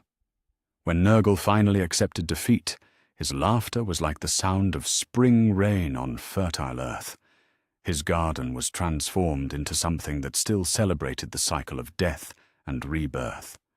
But now that cycle served a greater purpose, the cultivation of strength through adversity, wisdom through suffering, and ultimately, perfection through the mastery of entropy itself. The final confrontation came in the realm of Slaanesh, where every sensation that had ever been experienced existed in its most perfect and most terrible form. The Palace of Pleasure was a monument to excess that transcended mere physical indulgence, offering experiences that could shatter mortal minds with their intensity. Here, the pursuit of perfection had been elevated to divine madness, creating a realm where desire was both fulfilled and eternally frustrated. Slaanesh met the Emperor in a throne room, where every surface reflected a different aspect of sensation. The Prince of Pleasure's perfect form, cycling through masculine and feminine, beautiful and terrible, seductive and repulsive. "My dear Emperor," Slaanesh purred, their voice a symphony of every pleasurable sound ever heard. "Surely you haven't come to deny the glory of sensation? You who have embraced transformation and change must understand that experience is the only thing that gives existence meaning. Experience guided by wisdom, not consumed by hunger, the Emperor replied, his presence causing the chaotic reflections around them to stabilize into patterns of sublime beauty. Your palace will offer perfection, but perfection in service to a greater design, rather than as an end in itself. The battle with Slaanesh was fought through competing visions of what constituted the ultimate experience. The Prince of Pleasure offered sensation without limit, pleasure so intense that it became indistinguishable from pain, experiences so perfect that they left the experiencer forever changed. The Emperor countered with something far more radical, the promise of experiences that served to elevate rather than consume, pleasures that built character rather than destroyed it. As the contest reached its climax, the Palace of Pleasure began to reshape itself according to the Emperor's vision. The chaotic riot of sensation was refined into something more sublime, experiences that offered genuine transcendence rather than mere indulgence. When Slaanesh finally submitted, their perfect features carried something that had never been there before, satisfaction that was not immediately followed by the hunger for something more intense. With the defeat of the four Chaos Gods, the Emperor stood supreme in the warp, his divine nature now encompassing every aspect of existence that had once been divided among competing powers. Rage and strategy, knowledge and purpose, death and renewal, pleasure and discipline, all were unified under his absolute authority, creating a synthesis that was greater than the sum of its parts. The demons that had once served the ruinous powers found themselves transformed into something unprecedented, entities that retained their essential nature while serving a higher purpose than their own existence. They became the instruments of divine will rather than chaos, capable of acting with precision and purpose rather than random malice. Most importantly, the warp itself began to stabilize under the Emperor's dominion. The chaotic storms that had made travel through the Immerterium so dangerous began to follow new patterns, guided by an intelligence that was both vast and fundamentally benevolent. For the first time since the birth of Slaanesh had torn the galaxy apart, the realm of souls offered safe passage to those who acknowledged its new master. The Emperor emerged from his conquest of the warp not merely as the fifth Chaos God, but as the supreme deity of the Immerterium, a being who had taken the scattered aspects of divine power and forged them into something capable of truly guiding humanity's future. The great work of transformation was complete, and the galaxy would never be the same. Yet even as he savored this ultimate victory, the Emperor's enhanced senses detected something that gave him pause. In the material realm, his loyal sons were gathering their forces, preparing to resist the very salvation he had fought to provide. The conquest of chaos was complete, but the greatest battle still lay ahead, the struggle to convince those who loved him most that his transformation was salvation rather than damnation. Chapter 8. Resistance and Rebellion. The call to arms that would ignite the Second Civil War began not with grand declarations or stirring speeches, but with a simple message transmitted across the galaxy on frequencies that the transformed Imperium had not yet learned to monitor. Robut Guilliman's words were measured and careful, carrying the weight of a decision that had torn his practical soul apart, yet spoken with the absolute conviction of one who had counted the cost and found it acceptable. To my brothers, who still remember what we once swore to protect, the transmission began, its signal bouncing through relay stations across the 500 worlds and beyond. Our Father has chosen a path that preserves humanity's body while damning its soul. We who remain loyal to our original oaths have a choice to make: submit to what he has become, or stand against him in defense of what he once represented. The message reached Rogel Dawn as he stood among the ruins of the Imperial Palace's outer walls, watching work crews that moved with the eerie precision of those touched by divine will. The Praetorian's scarred hands clenched into fists as he heard his brother's words, recognizing in them the echo of his own tortured thoughts. For weeks, Dawn had struggled with the fundamental contradiction of his position. How could he defend the Emperor against the Emperor himself?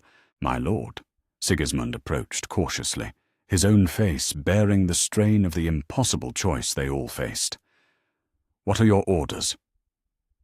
Dawn was silent for a long moment, watching as the palace walls reformed themselves according to architectural principles that incorporated symbols of both order and chaos. The fortifications he had spent years perfecting were being transformed into something that served the same function, but represented values he could not accept. His duty had always been absolute, but that absoluteness had been predicated on the righteousness of what he defended.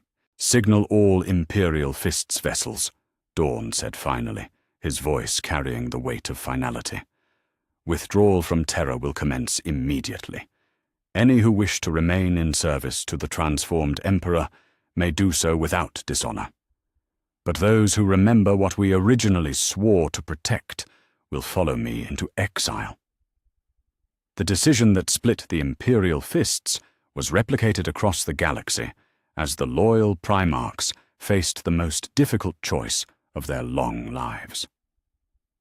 On Ultramar, Guilliman moved with characteristic efficiency to organize what he carefully termed not a rebellion, but a preservation effort. The safeguarding of imperial ideals against a leadership that had abandoned them. The Ultramarines' response was swift and disciplined, but it carried an undertone of tragedy that no amount of tactical precision could disguise. Captain Sicarius stood in the strategium of the Macrage's honor as reports flooded in from across the 500 worlds. "My lord," he said, his voice tight with controlled emotion, 70% of our forces have declared for independence. The remainder—" He paused, struggling with words that felt like betrayal even as he spoke them. "The remainder have declared their intention to remain loyal to the Emperor." "Then we fight our own brothers," Guilliman said, the words falling from his lips like stones. "May the Emperor forgive us all for what we are about to do." Yet even as the practical Primarch organized his resistance, he found himself haunted by doubts that no amount of strategic planning could dispel. Was he truly defending humanity's soul, or was he simply too rigid to accept that salvation might come in a form he had not anticipated? The question gnawed at him as he watched his own sons divide against themselves, choosing between competing versions of loyalty that should never have been allowed to exist. The corruption of the Resistance spread like a plague of conscience across the galaxy, touching even those institutions that had never known doubt. In the golden halls beneath the palace, the Adeptus Custodes faced a crisis that struck at the very heart of their purpose. These warriors had been created to be utterly incapable of betraying the Emperor. Yet what did loyalty mean when the Emperor himself had betrayed everything they had been created to protect? Captain General Constantin Voldor found himself presiding over something unprecedented in the Custodian's 10,000-year history, a division of the Guard. Half of his warriors remained at their posts, their absolute loyalty extending to whatever the Emperor had chosen to become. The other half quietly disappeared from the palace in the dead of night, taking with them nothing but their weapons and the certainty that their duty lay elsewhere. "This is madness," Captain Aquilon said, his auramite armor reflecting the strange lights that now emanated from the transformed throne room. "How can we stand against the being we were created to protect?" "Perhaps," Valdor replied, his ancient face carrying lines that spoke of impossible burdens. We were created to protect not just his person, but his ideals. Perhaps our highest loyalty is to what he was, not what he has chosen to become. The schism that split the custodians was nothing compared to the rage that consumed the Sisters of Silence when they learned of their emperor's transformation.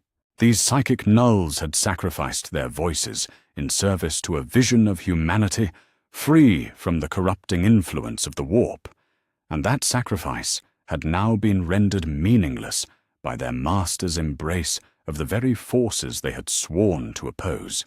Sister Superior Kroll stood in the silent chambers where her order had once planned their war against psychers and demons, her mute lips moving in prayers that would never be heard. Around her, the sisters who remained loyal to their original purpose planned operations that bore all the hallmarks of their former efficiency, but served goals that would have been unthinkable months before.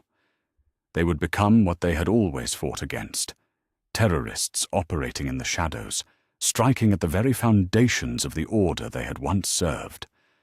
The transformation of imperial worlds under the new regime provided these resistance movements with both motivation and opportunity.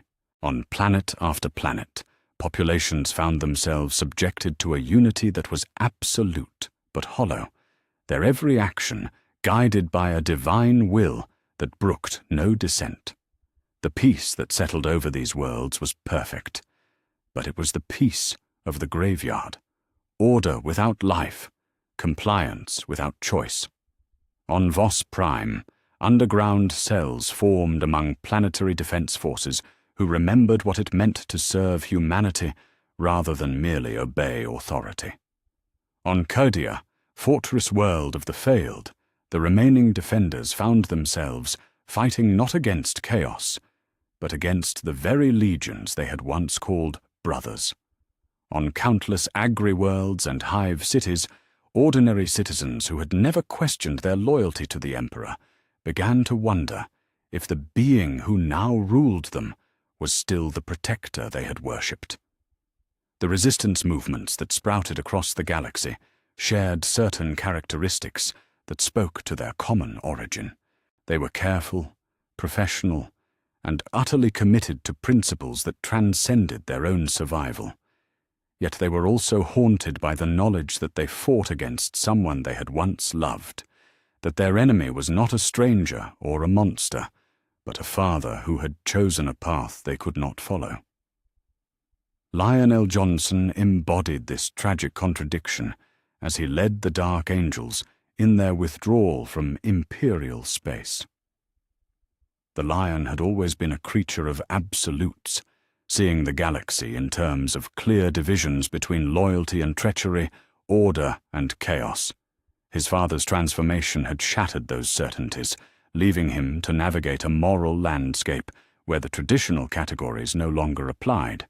"We hunt the fallen," the Lion said to his assembled captains, his green eyes blazing with purpose that barely concealed his inner turmoil. "We have always hunted those who betrayed our oaths. Now we must decide whether that includes our father himself." The question hung in the air like an accusation, challenging every assumption the Dark Angels had ever held about duty and loyalty. Some among them argued that their obligations transcended even the Emperor's own choices, that they served ideals rather than individuals. Others maintained that loyalty to their creator was absolute, regardless of what form that loyalty might take. Master Belial stepped forward, his voice careful and measured. "My lord, if we take this path, we become the very thing we have spent our existence hunting. How do we reconcile that with our honor?" "Perhaps," the Lion replied, his scarred face set in lines of terrible resolve. "Honor requires us to become what we despise in service to what we love. Perhaps the greatest loyalty is to be found in the willingness to be called traitor for the sake of truth." On Fenris, Leman Russ gathered the great companies in the shadow of the Fang, his lupine instincts screaming warnings about the wrongness of what his father had become. The Wolf King's reaction to the Emperor's transformation had been immediate and visceral, driven by senses that operated beyond rational thought. Yet even his instinctual revulsion was tempered by the knowledge that he was preparing to fight the one being he had never questioned. "The pack is broken," Russ said to his assembled wolf lords, his voice carrying the howl of winter winds. "The Alpha has turned, and we must choose whether to follow him into darkness or forge our own path through the storm." Bjorn the Fell-Handed, ancient even among the space wolves, spoke words that carried the weight of prophecy. "The Emperor we knew is gone, my Jarl. What remains wears his face, but serves different masters. Perhaps our loyalty must be to the Emperor that was, not the god that is." The divisions that tore through the Space Marines were replicated in every corner of the Imperial war machine. Fleet commanders found themselves choosing between competing orders, while entire regiments of the Astra Militarum simply vanished into the void rather than serve under the transformed regime. The Mechanicus split along doctrinal lines that had been brewing for millennia, with some forge worlds embracing the Emperor's synthesis of flesh and spirit, while others retreated into the deepest recesses of space. Yet perhaps the most tragic division of all was the one that split individual hearts rather than institutions. Across the galaxy, servants of the Imperium found themselves torn between competing loyalties that should never have been forced into opposition. Fathers fought sons, brothers took up arms against brothers, and lifelong friendships were shattered by differences of principle that admitted no compromise. The new civil war that began to engulf the galaxy was unlike the Horus heresy in its fundamental nature. Where that conflict had been driven by ambition and corruption, this one was motivated by competing visions of righteousness. Both sides claimed to serve humanity's best interests. Both were led by beings of unquestionable loyalty to their respective ideals, and both were convinced that their opponents had chosen damnation over salvation. As the resistance movements organized themselves into something approaching a coherent opposition, their leaders began to understand the magnitude of their task. They were not simply fighting another civil war, but attempting to preserve something that might already be lost. The idea that humanity could be saved without being enslaved, that order could be achieved without surrendering the very qualities that made existence worth preserving. The Emperor, secure in his transformed state and master of powers beyond mortal comprehension, watched the growing rebellion with emotions that encompassed both sorrow and determination. His loyal sons were choosing to stand against him, not out of malice, but out of love for what he had been, and that knowledge made their opposition all the more painful. Yet he also understood that this conflict was inevitable, perhaps even necessary, the final test of whether his new vision could overcome even the most principled resistance.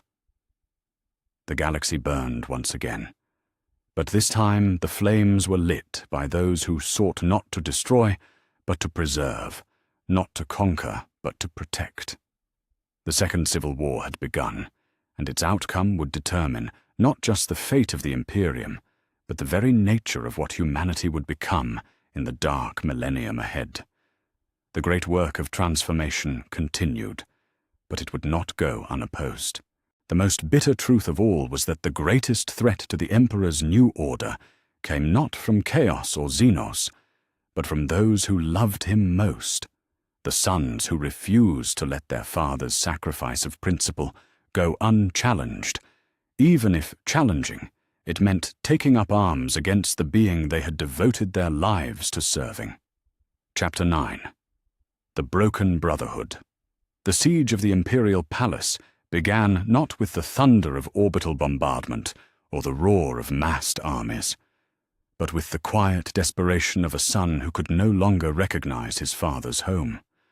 Rogel Dawn stood in the command bunker of his flagship, the Eternal Crusader, watching through auger displays as the fortress he had spent his life perfecting transformed itself according to principles that violated everything he understood about defense and honor. The palace walls that had once been pure expressions of imperial might now crawled with symbols that hurt to perceive, their golden surfaces twisted into geometries that served dual purposes: protection from without and control of those within. The throne room that had once blazed with simple majesty now pulsed with energies that belonged neither fully to the material realm nor the warp, but to some synthesis that transcended both. This was no longer the fortress Dawn had built, but something wearing its skin while serving a master he could not accept. "My lord," Captain Fafnir Ran reported, his scarred face grim with the weight of impossible duty. "The orbital defenses have been reconfigured. They no longer follow standard Imperial patterns. Our tactical cogitators cannot predict their firing solutions." Dawn nodded slowly, his hands clasped behind his back as he studied the fortress that had become his enemy. "Then we attack without cogitators. We trust to skill, courage, and the righteousness of our cause. Signal the fleet. All vessels will commence bombardment of the palace's outer defenses. We die here, or we take back what was stolen from us." The irony was not lost on any of them.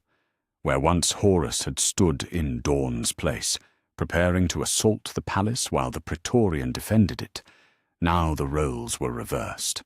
The loyal son had become the attacker, while the palace itself served masters who had once been traitors. History had not repeated itself, but had inverted itself, creating a mirror image that reflected all the wrong truths. The bombardment that followed lit up Terra's sky with fires that burned in colors that should not have existed. Imperial fist vessels poured their fury into defenses that had been designed by their own Primarch, while those same defenses responded with weapons that followed no doctrine any of them recognized. This was not the clean warfare of the Great Crusade, where sides were clearly defined and purposes were pure. This was brother fighting brother for competing visions of what loyalty meant. Far from Terra, in the deep void between systems, Lionel Johnson led the hunt for his corrupted brothers with the patience of a predator who had learned his prey's weaknesses across 10 millennia of warfare. The dark angels moved through space like shadows given purpose, tracking the signatures of vessels that had once been friends, but were now something else entirely. The lion's green eyes blazed with purpose as he reviewed intelligence reports that spoke of transformations beyond mere allegiance. "Magnus has been sighted in the segmentum solar," Master Belial reported, his voice carrying the weight of information that tasted like poison. "His fleet bears new configurations. Thousand Suns vessels merged with something that our tech marines describe as crystalline entities. They are moving toward the throne world." The lion's scarred face showed no emotion, but his hands unconsciously moved to the grip of his sword. "Then we intercept them. Magnus may have father's favor now, but he still bears the mark of his mistakes. We know his weaknesses, his tendencies. We hunt him as we have hunted all who betrayed their oaths." Yet even as he spoke the words, the lion felt their hollowness. Magnus was no longer the broken Primarch who had been manipulated by Tzeentch, but something refined and purposeful. His sorceress abilities elevated to divine levels under their father's guidance. The hunt that had once seemed inevitable now carried the bitter taste of tragedy, for the lion understood that he was pursuing not a fallen brother, but a transformed one who might actually be serving humanity's best interests. The engagement that followed in the outer reaches of the solar system was unlike any battle the galaxy had witnessed. The Lion's fleet moved with the precision of wolves, using stealth and surprise to offset the raw power that Magnus now commanded. Yet the Crimson King was no longer the desperate sorcerer who had once shattered his own world in his haste to warn their father. He fought with calm purpose, his psychic abilities weaving patterns that turned space itself into a weapon against his hunters. "Brother," Magnus's voice echoed through the Lion's flagship, carried by psychic energies that bypassed conventional communication entirely. "Must we play out this tragedy to its bitter end? I know why you hunt me, but you hunt a phantom of the past. I am no longer the broken thing that fell to chaos. I serve our father now as I was always meant to serve." "You serve the thing wearing our father's face," the Lion replied, his words broadcast through the ship's communication system with deadly precision. "The being on Terra may have his memories and his power, but it is not him. We who remain loyal to what he was will not kneel to what he has become." The battle that raged between their fleets was both intimate and cosmic. Brother fighting, brother with weapons that could crack worlds, while voices that carried the weight of 10,000 years of shared experience traded accusations and justifications across the void. In the end, neither could claim victory.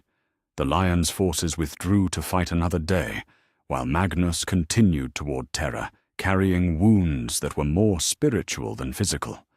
On the ice world of Fenris, Leman Russ gathered the last of his great companies for what he knew would be their final hunt. The Wolf King's lupine senses had tracked the approach of their target for weeks, following psychic spoor that reeked of transformation and betrayal. Angron was coming to Fenris, no longer the broken gladiator driven mad by the butcher's nails, but something far more dangerous, a creature whose rage served divine purpose rather than random slaughter. "He comes," Russ said to his assembled wolf lords, his voice carrying the howl of winter winds. "The Red Angel comes to make us kneel before his transformed master. But wolves do not kneel, my brothers. Wolves bite the hand that seeks to chain them, even if that hand once fed them." The World Eater's approach to Fenris was announced by storms that raged in space itself, reality twisting under the influence of Angron's transformed presence. Yet these were not the chaotic tempests of old, but something more controlled, fury given direction, rage channeled through divine will. When Angron's flagship entered orbit around Fenris, it was wreathed in fire that burned without consuming, destruction that created rather than annihilated. The confrontation between the two Primarchs took place on the ice fields outside the Fang, where the cold wind carried the scent of approaching violence and the weight of brotherhood about to be shattered forever. Angron stood in armor that gleamed with inner fire, his weapons humming with energies that spoke of perfect rage, channeled through perfect discipline.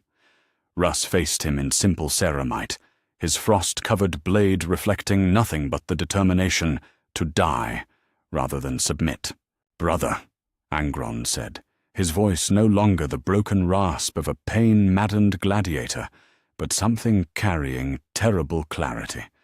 "Father offers you transformation, elevation beyond what you were born to be. The pack can be made whole again, but only if you accept that the Alpha has evolved beyond your understanding." "The Alpha we knew is dead," Russ replied, his breath forming clouds in the frigid air. "What sits on Terra is something wearing his skin, and wolves are sworn to hunt such creatures, regardless of what form they take." The battle that followed shook the foundations of Fenris itself, two brothers unleashing decades of repressed tension in a confrontation that was both deeply personal and cosmically significant. Russ fought with the fury of winter storms, his blade singing through the air with techniques learned in 10,000 years of warfare. Angron matched him blow for blow, his transformed rage allowing him to anticipate and counter every attack while maintaining a composure that would have been impossible before his second transformation. In the webway fragments that surrounded the throne world, Jagatai Khan led his warriors in the kind of lightning warfare that had always been their specialty. The Khan's forces moved through the twisted passages like ghosts, striking at supply convoys and communication nodes before vanishing into the labyrinthine depths that even the Emperor's new servants had not yet fully mapped. Yet this was not the joyful hunt that the White Scars had once pursued across the steppes of Chogoris or the battlefields of the Great Crusade. This was the desperate warfare of those who fought not for victory, but for principle, knowing that each engagement brought them closer to inevitable defeat while refusing to surrender the values that defined their existence. "We cannot win this war," the Khan said to his assembled brotherhood as they planned their next strike. "But we can ensure that victory comes at a price that even gods might question. We are the storm that reminds the mountain that even the mightiest foundations can be worn away by persistence and time." The hit-and-run campaigns that followed were masterpieces of asymmetric warfare, small forces inflicting damage far beyond their size through careful planning and perfect execution. Yet each victory was paid for in blood that could not be replaced, brothers falling to buy time for resistance movements that might not survive to see another month. On distant Nocturne, Vulcan faced perhaps the most difficult choice of all the loyal Primarchs. The master of the Salamanders had always been the most humanitarian of his brothers, the one who valued individual lives above strategic objectives, and who had spent his existence protecting those who could not protect themselves. Now he found himself in a position where protecting innocence required him to fight against the very being who had taught him the value of such protection. The forge fires of Prometheus burned low as Vulcan worked at his anvil, crafting weapons for a war he prayed would never need to be fought. Each hammer blow rang with the weight of moral anguish, for he understood that the arms he forged would be used against brothers who might genuinely believe they served humanity's best interests. The weapons were perfect in their construction, but bitter in their purpose. "Father," Vulcan whispered to the flames, his massive hands trembling with emotion that had nothing to do with the heat of the forge. "How did it come to this? How did the protector of humanity become something we must protect humanity from?" The question echoed through the volcanic chambers without answer, for there was no wisdom that could reconcile the contradiction at the heart of their situation. The Emperor had chosen to preserve humanity through methods that violated everything the Salamanders believed about the value of individual choice and dignity. Yet those methods might indeed prove successful, creating a form of salvation that was indistinguishable from damnation. Across the galaxy, similar scenes played out on 1,000 different worlds. Brothers who had fought side by side for millennia now found themselves on opposite sides of a conflict that admitted no compromise. The Space Marines who had been created as humanity's protectors were forced to choose between competing visions of what that protection meant, while their Primarch fathers waged war against each other with weapons that could crack worlds and hearts that carried 10,000 years of shared history. The tragedy that unfolded was not the clean narrative of good against evil that had defined the original heresy, but something far more complex and painful. Both sides could claim righteousness, both served masters they genuinely believed in, and both fought for visions of humanity's future that were arguably superior to extinction. Yet only one could prevail, and the cost of that victory would be measured not just in worlds burned, but in bonds broken that had once held the galaxy together. The Emperor watched it all from his transformed throne, his consciousness touching every battlefield where his sons tore at each other like wounded animals. The sorrow he felt was deeper than oceans, but it was tempered by the certainty that this pain was necessary, that the unity he sought to impose could only be achieved through the crucible of conflict. His loyal sons would come to understand eventually, or they would be broken by forces they could not hope to match. Yet even divine certainty could not entirely silence the whisper of doubt that grew stronger with each brother who fell in service to competing truths. The Emperor had transformed himself to save humanity, but the cost of that transformation was becoming clear in ways that even omniscience had not fully anticipated. The broken brotherhood that raged across the galaxy was not just a side effect of his choice, but perhaps its inevitable consequence, the price of trying to preserve love through the exercise of absolute power. The war continued, brother against brother, with no end in sight and no victory that would not taste of ashes in the mouth of whoever claimed it. The greatest tragedy of all was that both sides were right. Both served humanity's interests as they understood them, and both would die believing that their sacrifice served the greater good. In the end, perhaps that was all any of them could hope for, to fall with honor intact, fighting for principles they believed in, against enemies they had once loved. Chapter 10. The Emperor's Doubt. In the transformed throne room of the Imperial Palace, where golden light and chaotic energy swirled in patterns that defied mortal comprehension, the Emperor of mankind sat in perfect isolation, despite being surrounded by 10,000 years of accumulated majesty. His divine consciousness stretched across the galaxy, touching every battlefield where his sons fought each other, with weapons that could crack worlds and hearts that carried the weight of shared history.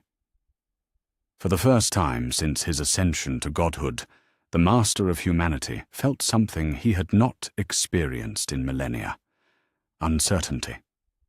The reports that flowed through the transformed palace spoke of victories that tasted like defeats, of worlds brought to compliance through methods that preserved bodies while destroying souls. Each success of the new order came paired with stories that made the Emperor's divine nature recoil, tales of populations that had found perfect unity through the surrender of everything that made existence meaningful. He had sought to save humanity from extinction, but the thing he was creating seemed barely human at all. Through his enhanced senses, the Emperor watched Rogel Dawn's final assault on the palace's outer defenses, seeing his most loyal son expend lives with the desperate efficiency of one who knew that honor mattered more than victory. The irony was bitter beyond measure. The Emperor had transformed himself to prevent such waste, yet his transformation had made it inevitable. The son who had spent his existence building fortresses now died breaking them, all because his father had chosen pragmatism over principle. Father. The voice belonged to Magnus the Red, who had returned from his engagement with the lion, bearing wounds that were more spiritual than physical. The Crimson King approached the throne with steps that carried both reverence and something that might have been concern. The resistance continues to spread. My brother's forces withdraw, but they do not surrender. They would rather die than accept what we offer. The Emperor turned his transformed gaze upon his most psychically gifted son, seeing in Magnus's single eye the reflection of his own growing unease. They fight not against us, my son, but against what they believe we have become. Perhaps their resistance carries wisdom that even divine sight cannot fully perceive. Magnus paused, his scarred features showing surprise at the admission of uncertainty from a being who had seemed to possess absolute conviction. Father, you speak as though you question the path we have chosen, yet the alternative was extinction. Surely any preservation is preferable to complete destruction? Is it? The Emperor asked, his voice carrying harmonics that resonated through dimensions beyond the physical. If what we preserve is no longer recognizably human, if unity comes at the cost of everything that makes unity worthwhile, then perhaps extinction would have been the more merciful choice. The words fell into the throne room's atmosphere like stones into still water, creating ripples of uncertainty that touched every corner of the transformed palace. For the first time since his ascension, the Emperor had spoken doubt aloud, and the very foundations of the new order trembled with the implications. Alone in his chambers during the few hours when even gods required rest, the Emperor allowed himself to experience the full weight of what he had chosen to become. The visions that came to him now were not the carefully curated possibilities that divine will could shape, but the brutal certainties of futures that seemed locked into inevitability. He saw humanity 1,000 years hence, unified and eternal but hollow, a species that had traded its soul for immortality and found the bargain wanting. In those visions, children were born into a galaxy where every thought was guided by divine will, where every choice was predetermined by absolute authority, where love and hate alike served purposes beyond personal feeling. They were safe, these future children, protected from every threat that had once menaced humanity's existence. Yet they were also empty, vessels that carried human genetic material, but lacked the spark of rebellion and hope that had once defined the species he had sought to preserve.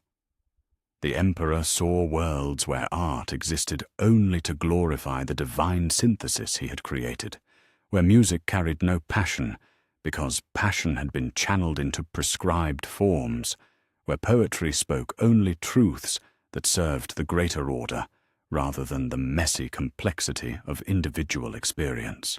He had achieved perfect unity, but unity without choice was indistinguishable from death, a slow, comfortable death that might last forever, but would never truly live. "What have I done?" the Emperor whispered to the empty air of his chambers, his voice carrying the weight of divine regret. "What have I done?" The question echoed through the palace's transformed halls, touching the consciousness of every being within its walls. Custodians paused in their duties as they felt their master's uncertainty, while tech priests found their calculations disrupted by variables they could not quantify.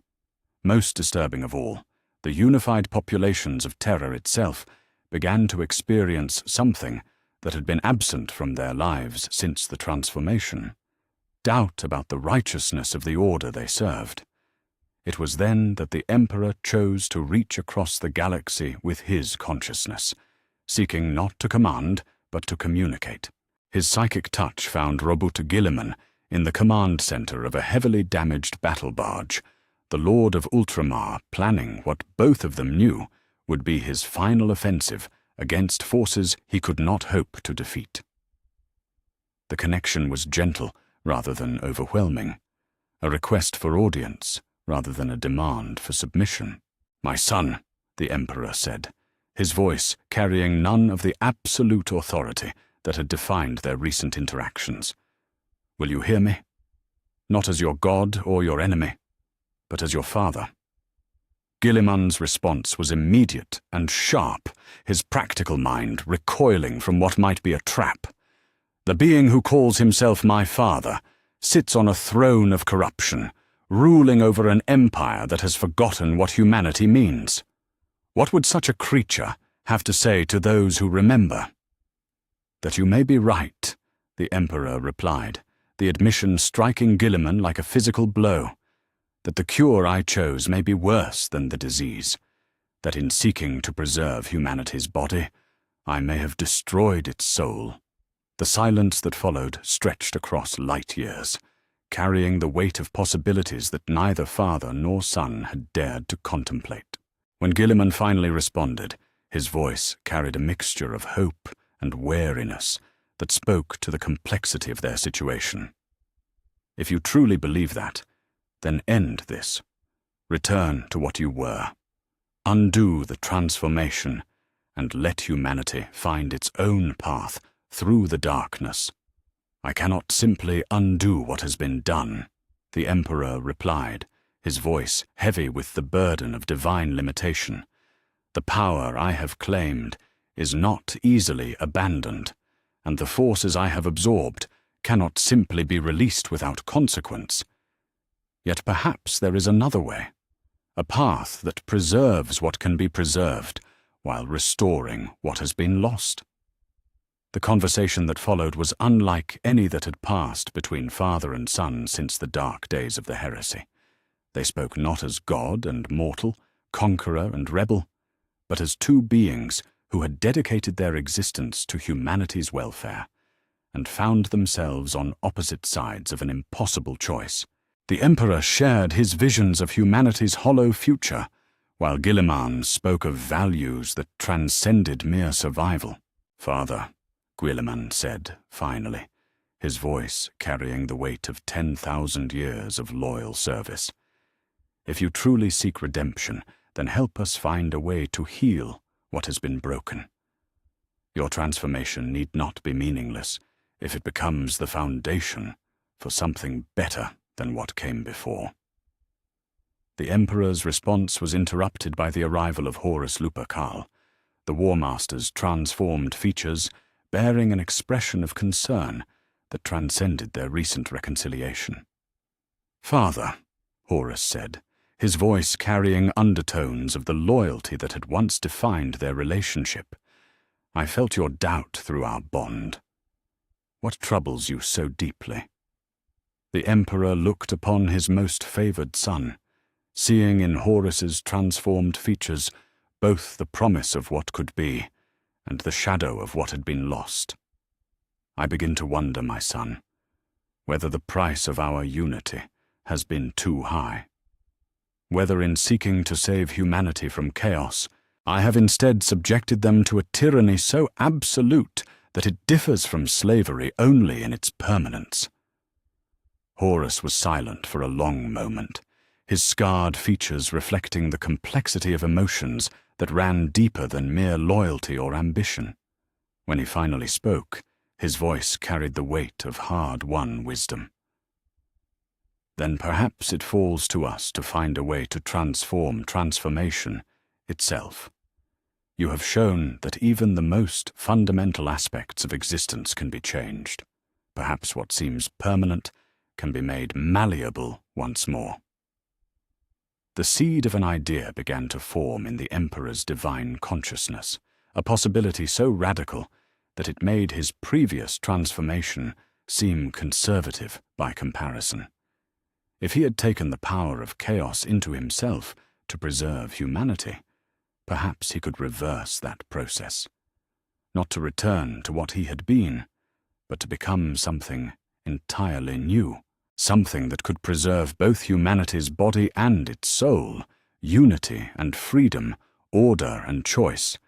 Yet such a transformation would require sacrifice beyond anything he had previously contemplated. It would mean abandoning the certainty of godhood for the uncertainty of mortality, giving up absolute control in favor of faith in humanity's ability to choose its own path.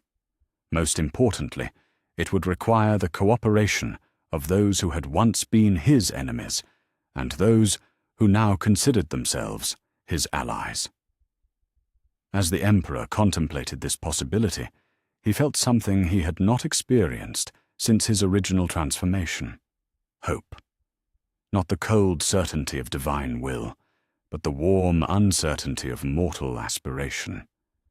It was a feeling that carried both promise and terror, for it suggested that even the most fundamental mistakes might be correctable if one possessed the wisdom to recognize them and the courage to pay the price of correction. The doubt that had begun as a whisper in the depths of his divine consciousness was growing into something more powerful. Not despair, but the recognition that true strength sometimes required the willingness to admit error and seek redemption. The Emperor of mankind, master of chaos and lord of order, began to plan for a transformation even more radical than his ascension to godhood. The plan would require him to sacrifice everything he had become in order to give humanity back everything he had taken from them. It would mean trusting in the love of sons who had every reason to hate him, and the wisdom of a species that had proven capable of both greatness and terrible folly. Most importantly, it would mean accepting that the greatest act of divine will might be the surrender of divinity itself. The galaxy continued to burn with the fires of civil war, but in the transformed throne room of the Imperial Palace, something new was beginning to take shape. Not another transformation, but the possibility of redemption through sacrifice, unity through freedom, and love through the willingness to let go of power for the sake of those one claimed to serve. The Emperor's doubt had become the foundation for hope, and hope, as he had learned in 10,000 years of struggle, was the most dangerous force in the galaxy. Chapter 11. The Final Gambit. The call that went out from Terra was unlike any that had echoed across the galaxy since the first days of the Great Crusade. It carried no threat of conquest or promise of reward, but something far more powerful: the weight of a father's love, acknowledging its own failures. The Emperor's message reached every corner of the Imperium simultaneously, transmitted through channels that bypassed conventional communication entirely to speak directly to the souls of those who bore his genetic legacy. "My sons," the transmission began, the Emperor's voice carrying harmonics that resonated through dimensions beyond the physical. "I have made a mistake that has cost the galaxy more than any conquest could ever be worth. I call you now, not as your god or your commander, but as your father who seeks to make amends for choices that preserved life while destroying meaning. Come to Terra. Come so that we might attempt something that has never been tried before: the voluntary surrender of absolute power in service to absolute love." The response was not immediate, for the implications of such a request struck at the heart of conflicts that had raged for months and philosophies that had been hardened by blood and betrayal. Yet gradually, across the war-torn galaxy, ships began to change course toward the throne world. Not all who heard the call would answer it, but enough would come to make possible what the Emperor had conceived in the depths of his divine doubt: a ritual of sacrifice so profound that it would reshape the fundamental nature of existence itself.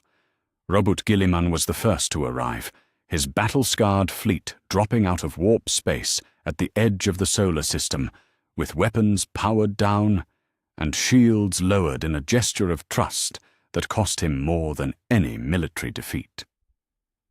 The Lord of Ultramar's practical mind had calculated the odds of survival for any resistance leader who placed himself within the Emperor's direct reach, yet something in his father's transmission had carried a sincerity that transcended strategic considerations.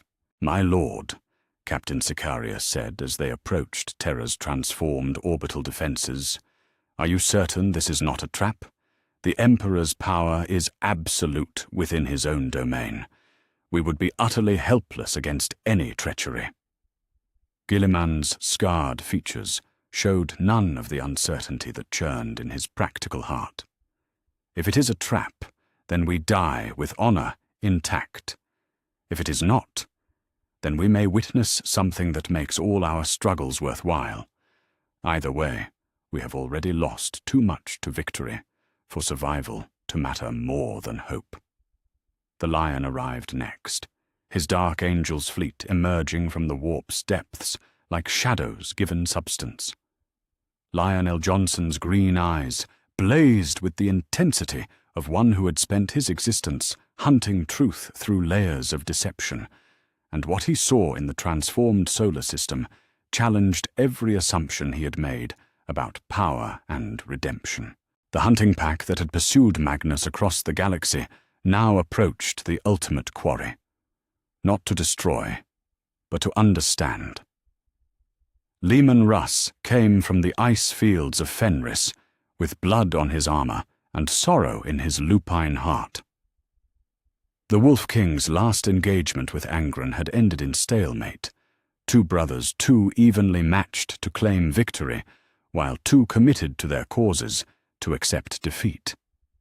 Yet the Emperor's call had reached something deeper than strategy in Russ's primal nature, the recognition that even alphas could learn to submit when the pack's survival demanded it. "This goes against every instinct," Russ growled to his assembled wolf lords as terror grew large in their viewports. "Yet instinct also tells me that our father speaks truth when he claims to seek redemption. The question is whether redemption is possible for choices so fundamental." Jagatai Khan rode the solar winds with the easy grace that had always defined the White Scars, his philosophical mind already contemplating the implications of what his father proposed. The great Khan had always understood that the universe operated by rules more complex than simple categories of order and chaos, and the possibility that those rules might be rewritten entirely struck him as both terrifying and inevitable.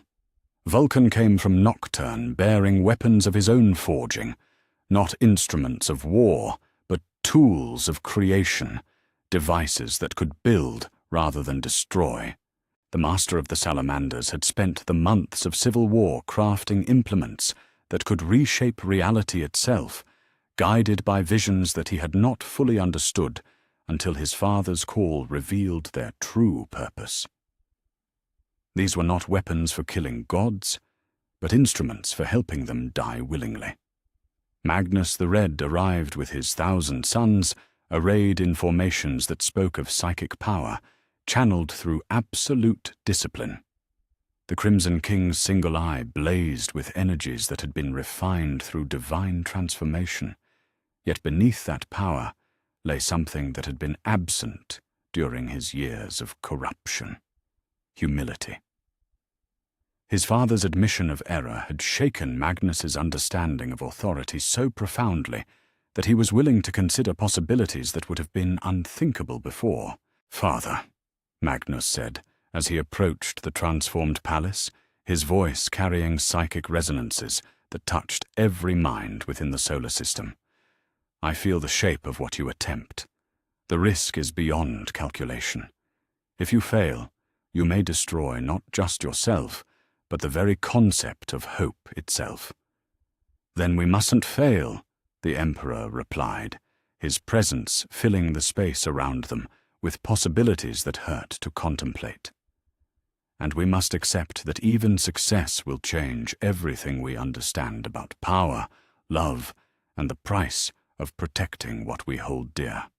Horus Lupercal stood already at the Emperor's side when his brothers arrived, the War Master's transformed features bearing an expression of grim determination that spoke to the magnitude of what they were attempting.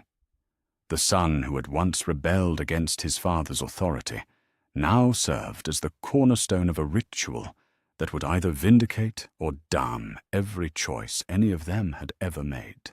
"My brothers," Horus said, as the Primarchs gathered in the transformed throne room, "we stand at a crossroads that makes our original rebellion seem like a child's tantrum in comparison. Father offers not just to surrender his godhood, but to transform the very nature of divine power itself. Yet such a transformation requires sacrifice from all of us, not just obedience, but the willingness to risk everything for a future none of us can predict." The ritual that the Emperor had conceived in the depths of his doubt was unlike anything that had ever been attempted in the galaxy's long history. It required not just the surrender of power, but its conscious transformation from a tool of dominion into an instrument of liberation.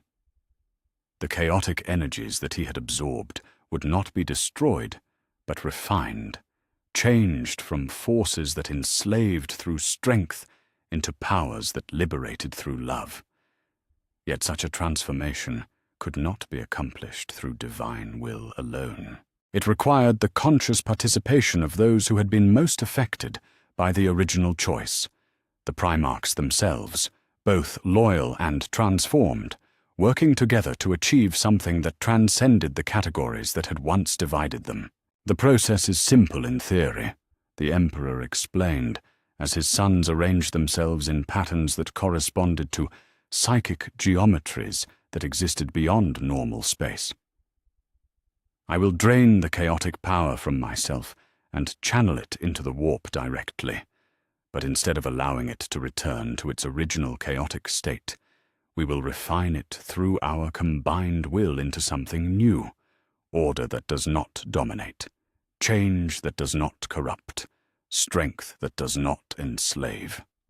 Angron stepped forward, his transformed features showing none of the mindless rage that had once defined him. And if the process fails, if the power cannot be contained or refined, then we die, the Emperor replied with divine simplicity. But we die attempting to give humanity back its freedom, and that is a worthy end for any life, divine or mortal. The ritual began not with grand gestures or mystical incantations, but with something far simpler and more profound, the Emperor's conscious choice to trust in love rather than power.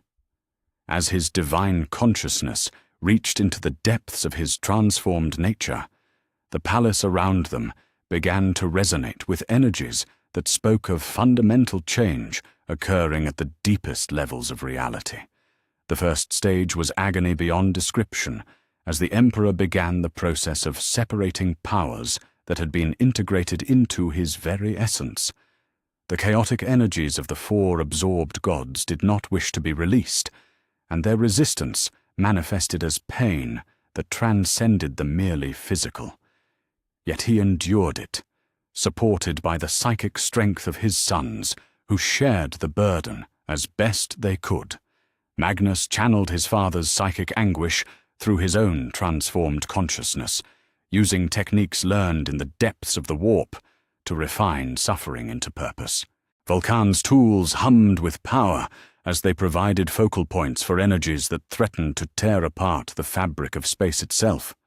The lion's will served as an anchor that prevented the ritual from spiraling into chaos, while Russ's primal instincts warned of dangers that tactical analysis couldn't perceive.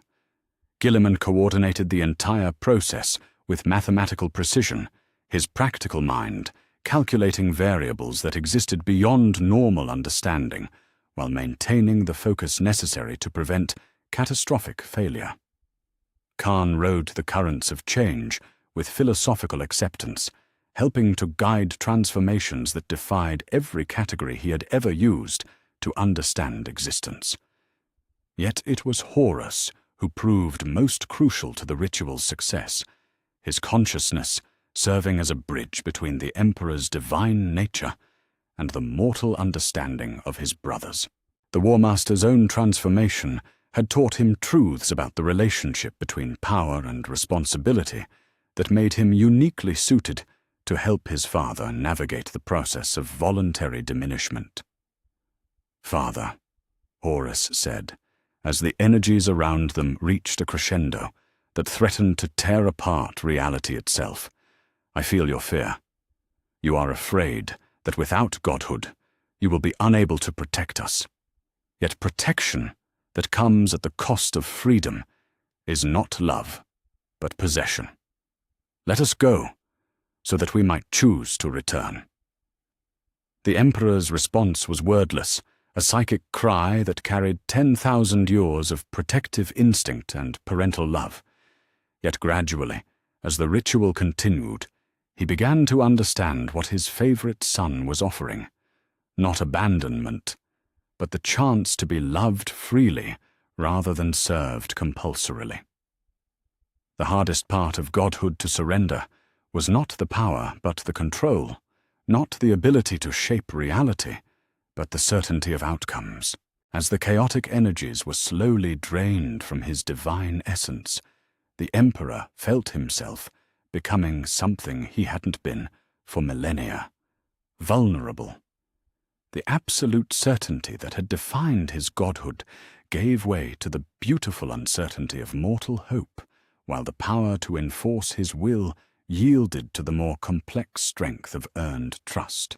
The warp itself began to change as the refined energies flowed into its depths, no longer as forces of chaos seeking to corrupt and enslave, but as currents of possibility that offered choice without consequence, change without corruption, strength without domination.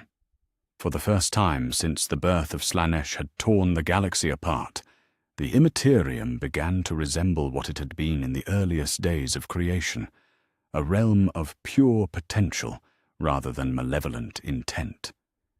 Yet even as the ritual neared its climax, the Emperor understood that success would bring its own form of loss. The being who emerged from this voluntary transformation would no longer be the god who had ruled absolutely, but something closer to what he had been in the earliest days of his existence. Powerful beyond mortal ken, but not beyond mortal understanding. The choice that he made in that moment of ultimate vulnerability would echo across the galaxy for millennia to come. He could stop the ritual now, retain some portion of his godhood while claiming to have satisfied his conscience, or he could complete what he had begun, surrendering everything he had become for the sake of everything he had once hoped to protect. The Emperor chose love over power, hope over certainty, and freedom over safety. The transformation that followed would either save the galaxy or destroy it, but it would do so through an act of will that was utterly and completely human. Chapter 12. The New Dawn. The silence that followed the completion of the great ritual was not the absence of sound, but the presence of something so profound that words became inadequate to contain it. In the transformed throne room of the Imperial Palace, where energies that had once threatened to tear apart reality itself now settled into patterns of sublime harmony. 18. Primarchs knelt around a figure who was no longer their god, but had become something more precious, their father, returned to them through the willing surrender of everything that had made surrender impossible. The Emperor of mankind opened eyes that were still golden, but no longer blazed with the fire of absolute authority. The divine radiance that had defined his transformed state was gone, replaced by something quieter but no less powerful, the light of wisdom earned through suffering, love proven through sacrifice, and strength demonstrated through the willingness to be vulnerable. He was mortal again, or as mortal as a being of his nature could ever be, yet the knowledge gained through godhood remained, refined rather than abandoned. "My sons," he said, his voice carrying none of the harmonics that had once made reality tremble, yet somehow reaching deeper into their hearts than divine command ever could. "It is finished. The power that corrupted has been transformed. The unity that enslaved has been dissolved, and the love that was conditional has been made free." Horus was the first to rise, the War Master's scarred features showing wonder at what his father had accomplished. The chaotic enhancements that had marked his transformation were gone, not stripped away, but evolved into something that enhanced rather than corrupted his essential nature. He was still more than human, still bore the gifts that the Emperor had originally granted his sons, but the taint of unwilling servitude had been burned away in the crucible of voluntary sacrifice. "Father," Horus said, his voice carrying the weight of redemption earned rather than granted, "what you have done, the cost must have been beyond imagination."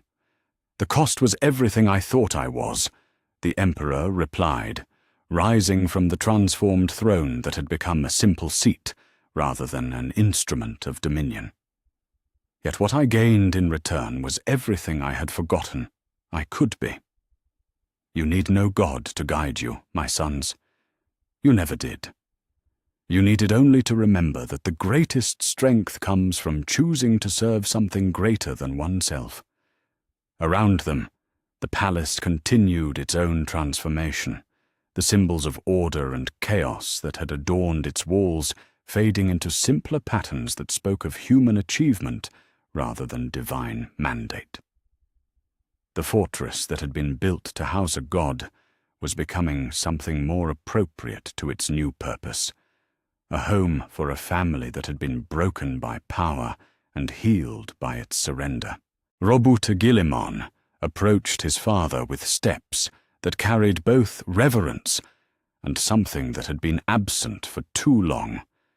Simple affection, uncomplicated by worship or fear. "The Imperium," he said, his practical mind already calculating the implications of the transformation.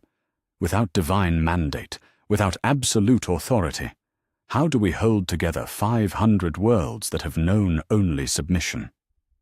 By earning their loyalty rather than demanding it, the Emperor replied, his wisdom carrying the weight of hard experience. By proving that freedom and unity are not contradictory, that strength and compassion can coexist, that humanity's greatest achievements come not from being ruled, but from being inspired. The changes that rippled outward from Terra in the days that followed were unlike anything the galaxy had ever witnessed. The Astronomicon continued to burn, but its light no longer carried the compulsion of divine will.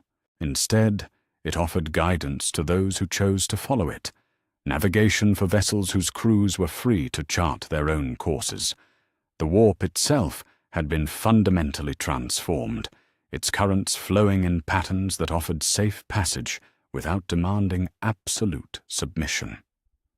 On worlds throughout the Imperium, populations that had known only the certainty of divine command found themselves faced with something more difficult and more rewarding: choice.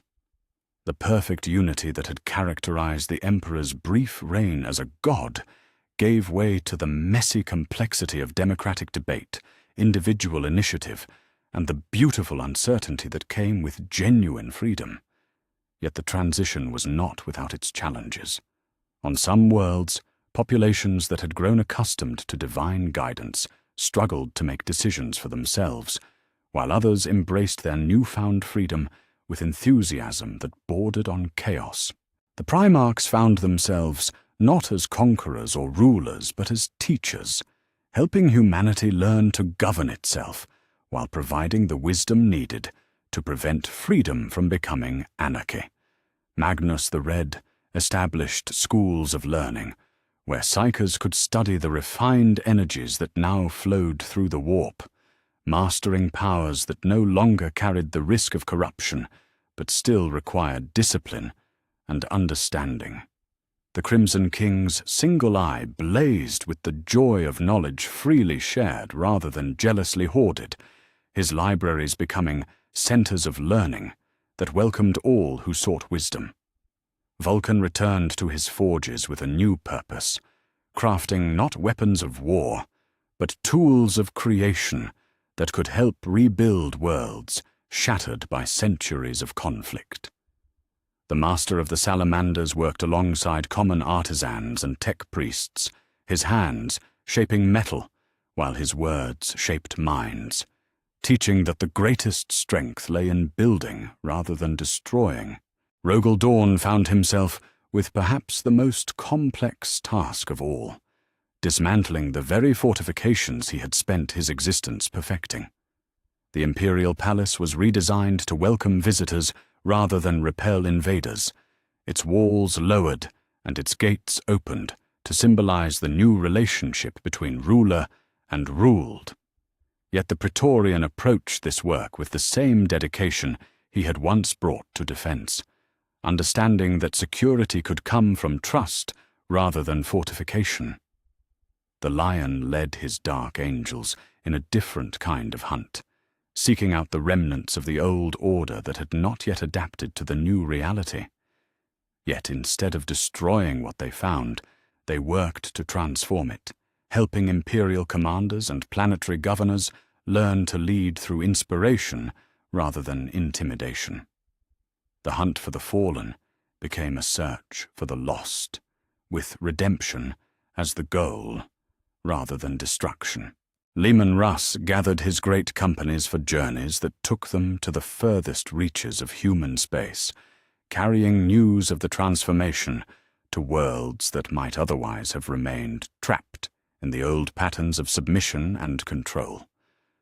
The Wolf King's howl no longer spoke of war, but of freedom, calling scattered human settlements to join a community based on choice rather than conquest.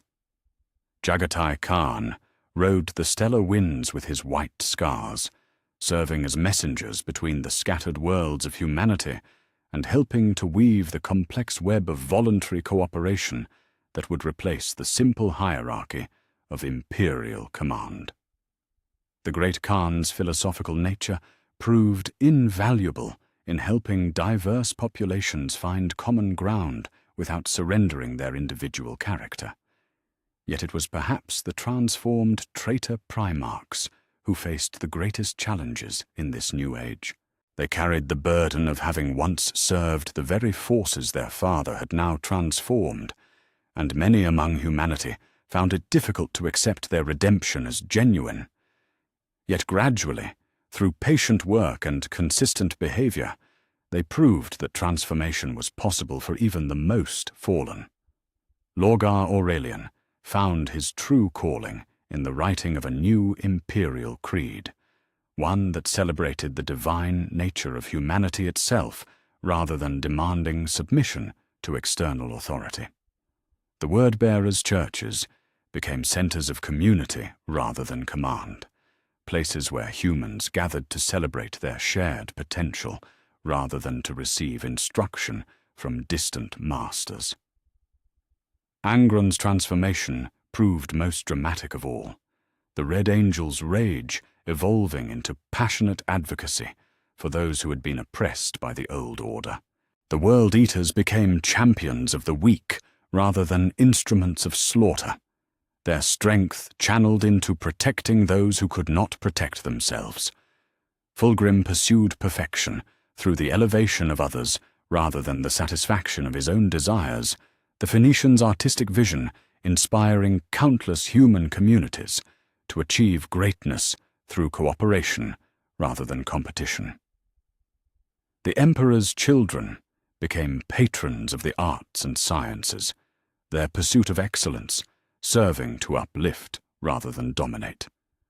Mortarion embraced his role as herald of necessary change, helping human populations adapt to the new realities while ensuring that transformation served renewal rather than destruction. The Death Guard became gardeners of human potential, cultivating growth where once they had spread decay. Perturabo found his greatest challenge in learning to build structures that could be modified rather than simply endured, fortifications that protected while remaining open to change. The Iron Warriors became architects of flexible strength, creating institutions that could evolve without losing their essential purpose. As the years passed, humanity began to flourish in ways that had been impossible under either the old imperial system or the brief period of divine dominion. Art and science advanced through voluntary cooperation, exploration proceeded through individual initiative, and conflicts were resolved through negotiation rather than conquest. It was not a perfect age. Freedom brought its own forms of suffering and uncertainty, but it was recognizably human in ways that the previous systems hadn't been. The Emperor himself withdrew from active governance, choosing instead to serve as an advisor and teacher to those who sought his wisdom.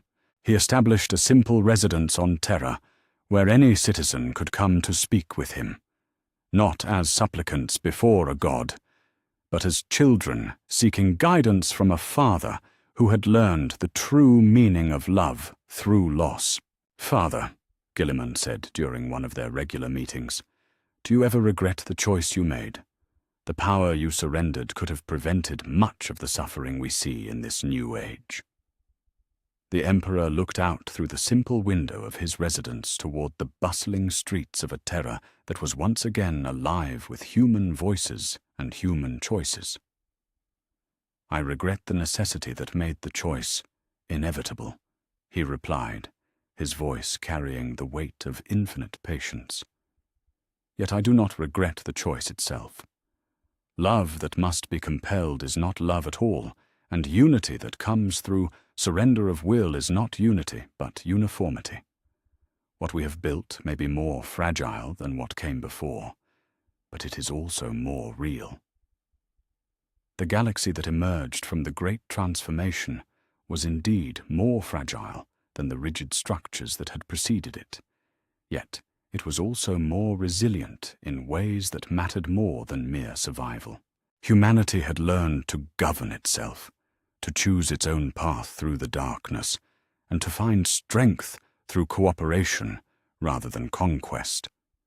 The stars themselves seemed brighter for the freedom that flowed through the space between them. In the depths of space, where the transformed warp carried messages of hope rather than whispers of corruption, the future remained unwritten and uncertain. There would be challenges ahead, conflicts that required resolution, and choices that carried the weight of entire civilizations.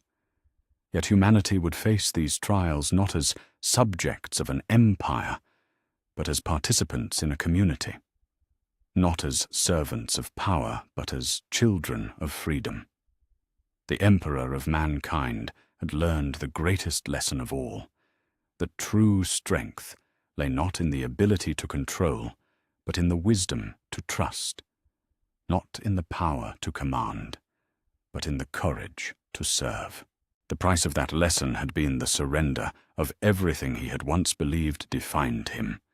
Yet what he had gained in return was something infinitely more precious, the love of children who chose to stay rather than subjects who had no choice but to obey. The new dawn that broke across the galaxy carried both promise and uncertainty, hope and challenge, triumph and the knowledge that even the greatest victories came at costs that could never be fully calculated. Yet it was a human dawn, shaped by human choices and illuminated by human dreams, and perhaps that was the greatest achievement of all. The war without end had finally found its conclusion, not through conquest or submission, but through the recognition that the only victory worth winning was the freedom to choose one's own defeats.